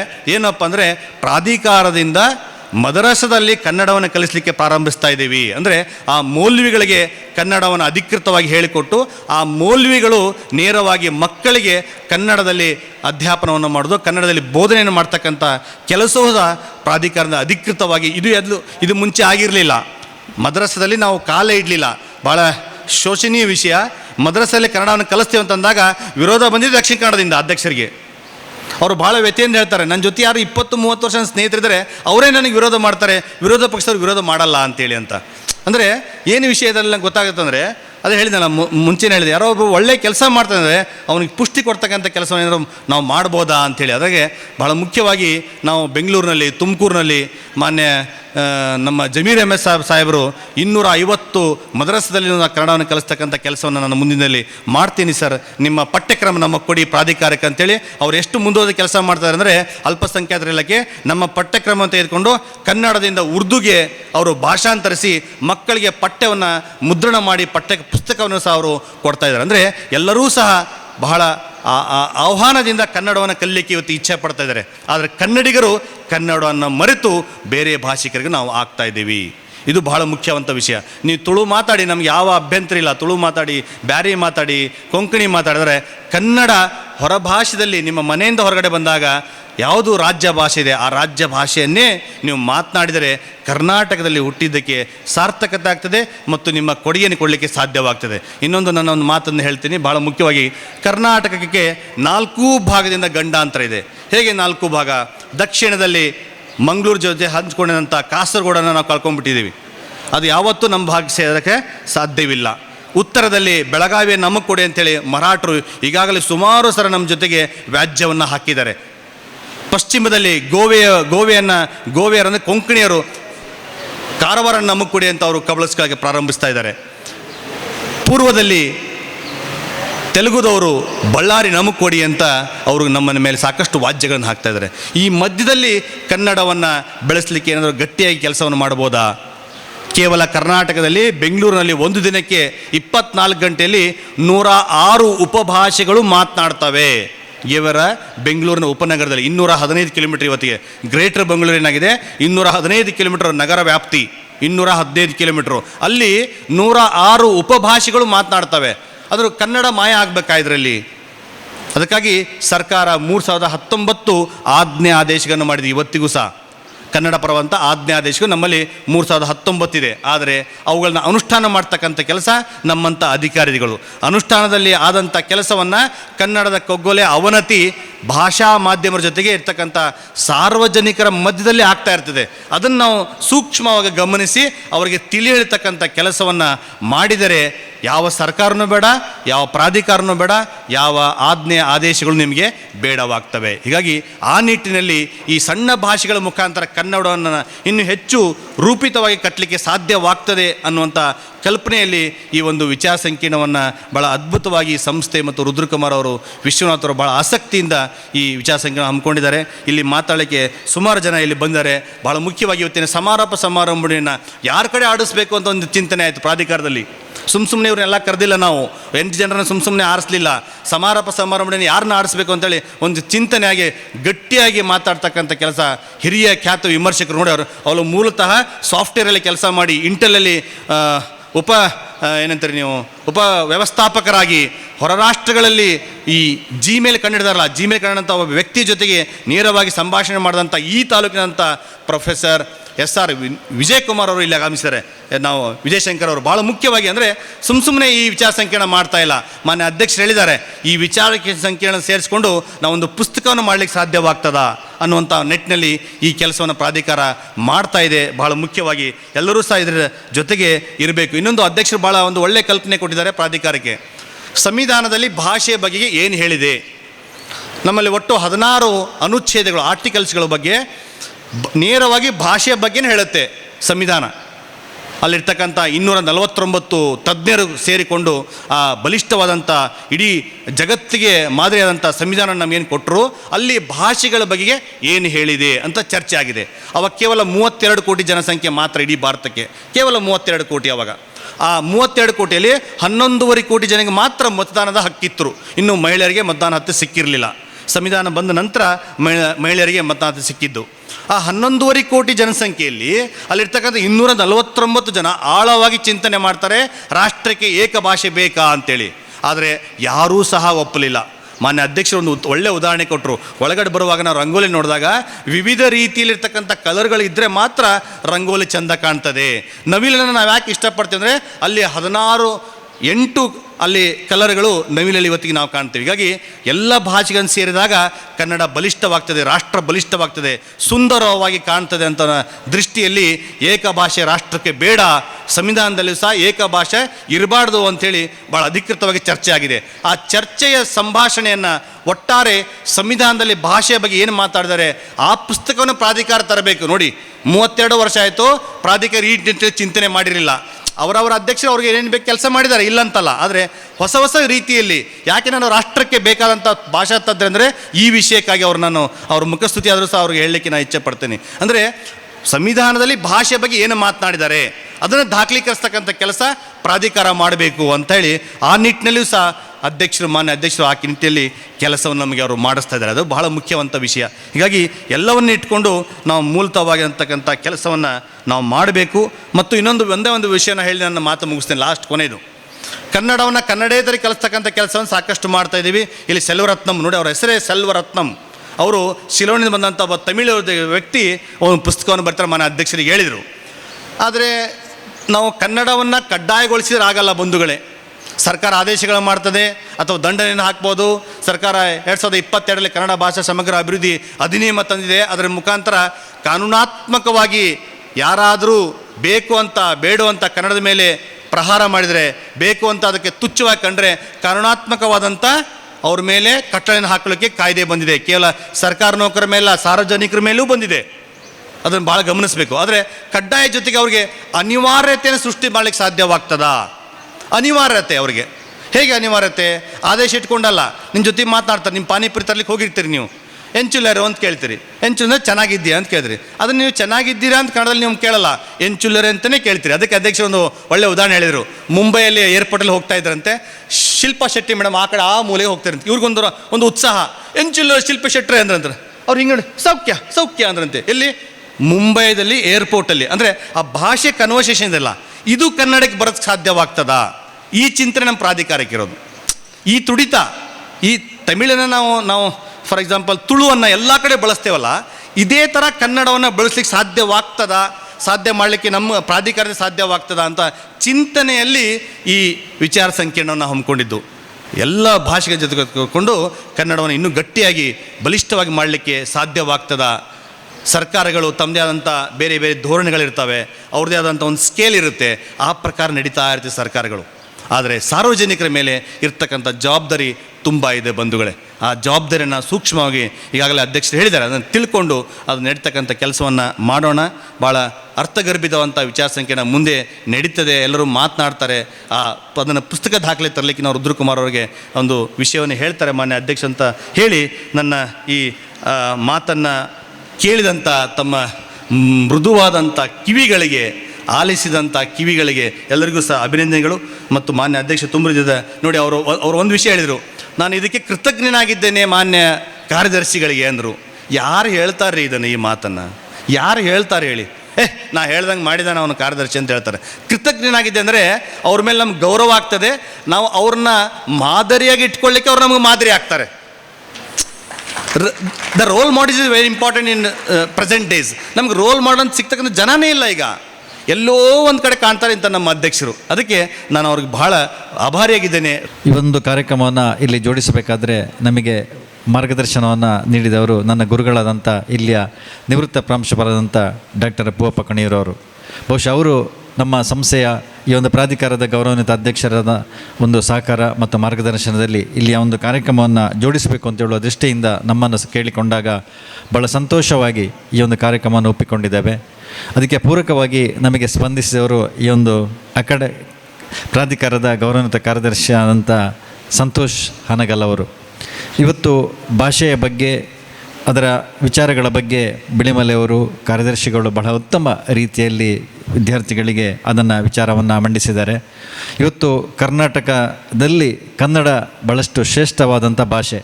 ಬಹುಶಃ ಅಧ್ಯಕ್ಷರ ಒಂದು ಉತ್ಪ್ರೇಕ್ಷೆ ಕೂಡ ಅದೇ, ಈ ಒಂದು ಭಾಷೆಯನ್ನು ಬೆಳೆಸಬೇಕು, ಉಳಿಸಬೇಕು. ಅದರ ಜೊತೆಗೆ ಈ ಒಂದು ಪರಿಸರದಲ್ಲಿರ್ತಕ್ಕಂಥ ಸಣ್ಣ ಸಣ್ಣ ಭಾಷೆಗಳನ್ನು ಬೆಳೆಸುವ ಒಂದು ಮಹತ್ತರ ಕೆಲಸವನ್ನು ಮಾಡೋದಕ್ಕೆ ಈ ಒಂದು ಪ್ರಾಧಿಕಾರದ ಕೊಡುಗೆ ಕೊಡಬೇಕು ಅಂತ ಹೇಳೋ ದೃಷ್ಟಿಯಿಂದ ಇವತ್ತು ಇಂಥ ಒಂದು ಕಾರ್ಯಾಗಾರವನ್ನು ಇಲ್ಲಿ ಆಯೋಜನೆ ಮಾಡೋದಕ್ಕೆ ನಮಗೆ ಸಹಕಾರ ಮಾಡಿದ್ದಾರೆ. ಇವತ್ತು ಬಹುಶಃ ನನಗೆ ಭಾಳ ಸಂತೋಷ ಆಗ್ತಾ ಇದೆ. ಬಹುಶಃ ಪ್ರಥಮ ಬಾರಿಗೆ ಒಂದು ಕರ್ನಾಟಕ ಘನ ಸರ್ಕಾರದ ಅಡಿಯಲ್ಲಿ ಇಂಥ ಒಂದು ಕಾರ್ಯಕ್ರಮವನ್ನು ನಮ್ಮ ಹಿರಿಯ ವಿದ್ಯಾರ್ಥಿ ಸಂಘದ ನೇತೃತ್ವದಲ್ಲಿ ಆಗುತ್ತಿರುವುದು ಬಹುಶಃ ನಮಗೆ ಭಾಳಷ್ಟು ಹೆಮ್ಮೆ ಮತ್ತು ಗೌರವ ತಂದಿದೆ. ಬಹುಶಃ ಇದಕ್ಕೆ ಮೂಲ ಕಾರಣ ಬಿಳಿಮಲೆಯವರು. ಅವರು ಈ ಒಂದು ಪ್ರಾಧಿಕಾರದ ಅಧ್ಯಕ್ಷರಾಗಿ ಈ ಒಂದು ಕಾರ್ಯಕ್ರಮವನ್ನು ಇಲ್ಲಿ ಕೊಡಬೇಕು ಅಂತ ಹೇಳೋ ದೃಷ್ಟಿಯಿಂದ ಇವತ್ತು ಆ ಒಂದು ಕಾರ್ಯಕ್ರಮವನ್ನು ಇಲ್ಲಿ ನೋಡಿದ್ದಾರೆ. ಇವತ್ತು ನಮಗೆ ನಿನ್ನೆ ನಾವು ಸಂತೋಷ್ ಹಾನಗಲರೊಟ್ಟಿಗೆ ಒಂದು ದಿನವನ್ನು ಸಂಜೆಯ ಹೊತ್ತಿಂದ ಸುಮಾರು 10 ಗಂಟೆವರೆಗೆ ಕಳೆದೆವು. ಬಹುಶಃ ಅವರು ನನಗೆ ಅನ್ನಿಸ್ತಾ ಇದೆ, ಇವತ್ತು ಅಧ್ಯಕ್ಷರು ಅವರನ್ನು ಭಾಳಷ್ಟು ಗೌರವಿಸಿದರು, ಇವರು ಕೂಡ ಅಷ್ಟೇ ಅವರನ್ನು ಗೌರವಿಸಿದರು. ಬಹುಶಃ ಒಂದು ಗಂಡ ಹೆಂಡತಿಯಾಗಿ ಆ ಒಂದು ಪ್ರಾಧಿಕಾರದಲ್ಲಿ ಕೆಲಸವನ್ನು ಮಾಡ್ತಾರೆ, ಈ ಒಂದು ಪ್ರಾಧಿಕಾರಕ್ಕೋಸ್ಕರ ದುಡಿತಾ ಇದ್ದಾರೆ. ಬಹುಶಃ ಇವತ್ತು ಗಂಡ ಹೆಂಡತಿಗಾದರೂ ಕೂಡ ಮನೆಯಲ್ಲಿ ಸಣ್ಣ ವಿರಸ ಬರ್ತದೆ, ಆದರೆ ಬಹುಶಃ ನಮಗೆ ನೋಡಿದಾಗ ಅವರಿಬ್ಬರು ಯಾವ ರೀತಿಯಲ್ಲಿ ಈ ಒಂದು ಕೆಲಸ ಕಾರ್ಯಗಳನ್ನು ಮಾಡ್ತಾರೆ ಅಂತ ಹೇಳುವ ವಿಚಾರ ನಮಗೆ ಇವತ್ತು ಗಮನ ಬರ್ತಾ ಇದೆ. ಆ ದೃಷ್ಟಿಯಲ್ಲಿ ಇನ್ನೊಂದು ವಿಚಾರ ಅಂತ ಹೇಳಿದರೆ, ನನಗೆ ಪೂಜ್ಯ ಕುರುಂಜಿಯವರು ಇರ್ತಿದ್ರೆ ಈ ಒಂದು ಕಾರ್ಯಕ್ರಮವನ್ನು ನೋಡಿ ಎಷ್ಟು ಖುಷಿ ಪಡ್ತು ಅಂತೇಳಿ ನಮಗೆ ಅವರ ಒಂದು ಭಾವನೆಗಳು ಈಗ ವ್ಯಕ್ತವಾಗ್ತಾ ಇದೆ. ಆ ರೀತಿಯಲ್ಲಿ ಈ ಒಂದು ವಿದ್ಯಾಸಂಸ್ಥೆಯನ್ನು ಪ್ರಾರಂಭದಲ್ಲಿ ಇದನ್ನು ಹುಟ್ಟುಹಾಕಿದರು. ಪ್ರಾರಂಭದಲ್ಲಿ ಈ ಒಂದು ವಿದ್ಯಾಸಂಸ್ಥೆಯನ್ನು ಹುಟ್ಟುಹಾಕುವ ಮುಖಾಂತರ ಇವತ್ತು 50 ವರ್ಷಗಳಿಂದ ನಿರಂತರವಾಗಿ ಅನೇಕ ವಿದ್ಯಾಸಂಸ್ಥೆಗಳನ್ನು ಇಲ್ಲಿ ಆ ಒಂದು ಹುಟ್ಟುಹಾಕಿ ಇವತ್ತು ಅನೇಕ ವಿದ್ಯಾರ್ಥಿಗಳು ಇವತ್ತು ವಿದ್ಯೆಯನ್ನು ಕಲಿತು ತಮ್ಮ ಬೆಳಕನ್ನು ಬೆಳಕುವುದಕ್ಕೆ ಪೂಜ್ಯ ಕುರುಂಜಿಯವರು ಮೂಲ ಕಾರಣರು. ಬಹುಶಃ ಅವರನ್ನು ಈ ಸಂದರ್ಭದಲ್ಲಿ ನಾವು ನೆನಪು ಮಾಡುತ್ತಾ, ಇವತ್ತು ನಾನು ನಿನ್ನೆ ಸಂತೋಷ್ ಹಾನಗಲವರ ಜೊತೆ ನಾವು ಮಾತಾಡ್ತಾ ನಾವು ಹೇಳಿದೆವು, ಇವತ್ತು ಪ್ರಿ ಕೆ ಜಿಯಿಂದ ಹಿಡಿದು MBBS MD ಅವರೆಗೆ ಇಲ್ಲಿ ಈ ಒಂದು ಕ್ಯಾಂಪಸ್ಸಲ್ಲಿದ್ದಾರೆ. ಸುಮಾರು 10 ರಿಂದ 15 ಸಾವಿರ ವಿದ್ಯಾರ್ಥಿಗಳು ಇಲ್ಲಿ ವಿದ್ಯಾರ್ಚನೆಯನ್ನು ಮಾಡ್ತಾರೆ. 3 ರಿಂದ 4 ಸಾವಿರ ಉದ್ಯೋಗಿಗಳು ಇಲ್ಲಿ ತಮ್ಮ ಜೀವನವನ್ನು ರೂಪಿಸಿಕೊಳ್ತಾರೆ ವಿಚಾರವನ್ನು ನಾವು ಹಮ್ಮಿಕೊಂಡೆವು. ಆ ದೃಷ್ಟಿಯಲ್ಲಿ ಇವತ್ತು ನನಗೆ ಭಾಳ ಈ ಒಂದು ಕಾರ್ಯಕ್ರಮವನ್ನು ಇವತ್ತು 8 ನಮ್ಮ ಸ್ಥಳೀಯ ಭಾಷೆಗಳಾದಂಥ ಇವತ್ತು ಅರೆಭಾಷೆ ಇರ್ಬೋದು, ಅದೇ ರೀತಿಯಲ್ಲಿ ತುಳು ಭಾಷೆ, ಹಾಗೆಯೇ ಕೊರಗ ಭಾಷೆ, ಹವ್ಯಕ, ಮಲಯಾಳಿ, ಬ್ಯಾರಿ ಭಾಷೆ, ಕೊಂಕಣಿ ಮತ್ತು ತಮಿಳು, ಈ ಭಾಷೆಗಳು ಈ ಪರಿಸರದಲ್ಲಿ ಭಾಳಷ್ಟು ಜನರಾಗಿ ಅವರವರ ಸಮುದಾಯದವರು ಈ ಭಾಷೆಯನ್ನು ಮಾಡ್ತಾರೆ. ಬಹುಶಃ ಈ ಕಾಲೇಜಲ್ಲಿ ವಿದ್ಯಾರ್ಥಿಯನ್ನು ನಾವು ಮಾಡಿದಾಗ ನಮಗೆ ಗಮನಿಸೋದು, ಇಲ್ಲಿ ಅರೆಭಾಷೆಯಲ್ಲಿ ನಾವು ಮಾತಾಡ್ತೇವೆ, ತುಳುವಲ್ಲಿ ಮಾತಾಡ್ತೇವೆ, ಅವರವರ ಭಾಷೆಯಲ್ಲಿ ಮಾತಾಡಿಕೊಂಡು ನಾವು ಇಲ್ಲಿ ವಿದ್ಯೆಯನ್ನು ಕಲಿತೇವೆ. ಬಹುಶಃ ಅದಕ್ಕೆ ಗುರುಗಳಾದಂಥ ಪ್ರಭಾಕರ್ ಶಶಲ್ರಿದ್ದಾರೆ, ದಾಮ್ಲೆಯವರಿದ್ದಾರೆ, ಜವರೇಗೌಡರು ಇದ್ದಾರೆ, ಹಾಗೆಯೇ ನಿವೃತ್ತ ಪ್ರಾಂಶುಪಾಲರಾದಂಥ ಬಾಲಚಂದ್ರಗೌಡರು ಇದ್ದಾರೆ, ಪೂವಪ್ಪರು ಇದ್ದಾರೆ. ಬಹುಶಃ ಇಲ್ಲಿ ಇರತಕ್ಕಂಥ ಈ ಒಂದು ಪ್ರತಿಭಾನ್ವಿತ ಇವತ್ತು ಉಪನ್ಯಾಸಕ ಹೊಂದದವರು ಈ ಕಾಲೇಜಿನಲ್ಲಿ ಅನೇಕ ವಿದ್ಯಾರ್ಥಿಗಳನ್ನು ಬೆಳೆಸುವುದಕ್ಕೆ ಭಾಳಷ್ಟು ಶ್ರಮವನ್ನು ಪಟ್ಟಿದ್ದಾರೆ ಮತ್ತು ಅವರ ಬಾಳಿಗೆ ಬೆಳಕನ್ನು ನೀಡಿದ್ದಾರೆ. ಆ ದೃಷ್ಟಿಯಲ್ಲಿ ಆ ಪ್ರಾಧಿಕಾರದ ಉದ್ದೇಶದೊಂದಿಗೆ ಇವತ್ತು ಈ ಒಂದು ಭಾಷೆಗಳು, ಈ ಒಂದು ಸ್ಥಳೀಯ ಭಾಷೆಗಳು ಅವರನ್ನು ಉಳಿಸಬೇಕು. ಈ ನಮ್ಮ ಕನ್ನಡ ಅಭಿವೃದ್ಧಿ ಪ್ರಾಧಿಕಾರದೊಂದಿಗೆ ಮತ್ತು ಕನ್ನಡದ ಭಾಷೆಯೊಂದಿಗೆ ಈ ಭಾಷೆಗಳನ್ನು ನಾವು ಒಗ್ಗೂಡಿಸಿಕೊಂಡು ಅವರನ್ನು ನಾವು ಕೂಡ ಬೆಳೆಸುವುದು ಮತ್ತು ಅವರ ಮಹತ್ವವನ್ನು, ಆ ಭಾಷೆ ಹುಟ್ಟು ಬೆಳವಣಿಗೆಯ ಬಗ್ಗೆ ಅದನ್ನು ತಿಳ್ಕೊಳ್ಬೇಕು ಅಂತ ಹೇಳೋ ಒಂದು ಉದ್ದೇಶದಿಂದ ಈ ಒಂದು ಕಾರ್ಯಕ್ರಮ ಯೋಜನೆಯಾಗಿದೆ. ಬಹುಶಃ ಇದನ್ನು ಒಂದು ದಾಖಲೀಕರಣ ಮಾಡುವಲ್ಲಿ ಕೂಡ ಈ ಒಂದು ಪ್ರಾಧಿಕಾರ ಅದಕ್ಕೆ ಕೆಲಸವನ್ನು ಮಾಡ್ತದೆ. ಈ ಒಂದು ಭಾಷೆಗಳನ್ನು ಇಲ್ಲಿ ಮಾತಾಡುವ ವಿಚಾರಗಳನ್ನು ಒಂದು ಪುಸ್ತಕ ರೂಪದಲ್ಲಿ ಹೊರತಂದು ಆ ಮುಖಾಂತರ ಅದನ್ನು ಕರ್ನಾಟಕದಾದ್ಯಂತ, ಅದೇ ರೀತಿ ದೇಶದಾದ್ಯಂತ ಎಲ್ಲರಿಗೆ ವಿತರಿಸುವ ಮುಖಾಂತರ ಆ ಒಂದು ಭಾಷೆಯ ಮಹತ್ವ ತಿಳಿಯುವಂಥ ಕೆಲಸವನ್ನು ಅವರು ಪ್ರಾಧಿಕಾರದವರು ಮಾಡ್ತಾರೆ. ಆ ದೃಷ್ಟಿಯಲ್ಲಿ ಇವತ್ತು ತಾವೆಲ್ಲರೂ ಬಂದಿದ್ದೀರಿ. ಬಹುಶಃ ಬಿಳಿಮಲೆಯವರು ಹೇಳಿದರು, ಇವತ್ತು 8 ಜನರು ಕೂಡ ನೀವು ನಿಮ್ಮ ಭಾಷೆಯಲ್ಲಿ ಪ್ರಾರಂಭದಲ್ಲಿ ಒಂದು 5-5 ನಿಮಿಷ ಹೋದರೆ ಮಾತಾಡಬೇಕು ಅಂತೇಳಿ. ಯಾಕೆಂತೇಳಿದರೆ ಅವರು ಅದನ್ನು ತಿಳ್ಕೊಳ್ತಾರೆ, ಆ ಭಾಷೆ ಯಾವ ರೀತಿಯಲ್ಲೇ ಬೇಕು ಮತ್ತು ಅದರ ಬೆಳವಣಿಗೆ ಹುಟ್ಟು ಯಾವ ರೀತಿಯಲ್ಲಿ ಇರ್ತದೆ ಅಂತ ಹೇಳುವ ವಿಚಾರವನ್ನು ತಮ್ಮ ಭಾಷೆಯಲ್ಲಿ ತಾವು ಮಾತಾಡಿದಾಗ ಮತ್ತೆ ಬೇಕಾದರೆ ಕನ್ನಡದಲ್ಲಿ ಮಾತಾಡಿ ಅಂತ ಒಂದು ವಿಚಾರವನ್ನು ಬಿಳಿಮಲೆಯವರು ಈಗಾಗಲೇ ನನಗೆ ಹೇಳಿದರು. ಆ ದೃಷ್ಟಿಯಲ್ಲಿ ತಮಗೆ ಅದನ್ನು ವಿಚಾರವನ್ನು ತಿಳಿಸ್ತಾ ನೀವೆಲ್ಲರೂ ನಮಗೆ ಭಾಳಷ್ಟು ಸಹಕರಿಸಿದಿರಿ. ಮುಖ್ಯವಾಗಿ ಕಾಲೇಜಿನ ಉಪನ್ಯಾಸಕ ಹೊಂದದವರು, ಅದೇ ರೀತಿ ವಿದ್ಯಾರ್ಥಿಗಳು ಎಲ್ಲರೂ ಈ ಒಂದು ಕಾರ್ಯಕ್ರಮವನ್ನು ಜೋಡಿಸೋದಕ್ಕೆ ಭಾಳಷ್ಟು ಸಹಕಾರವನ್ನು ಮಾಡಿದಿರಿ.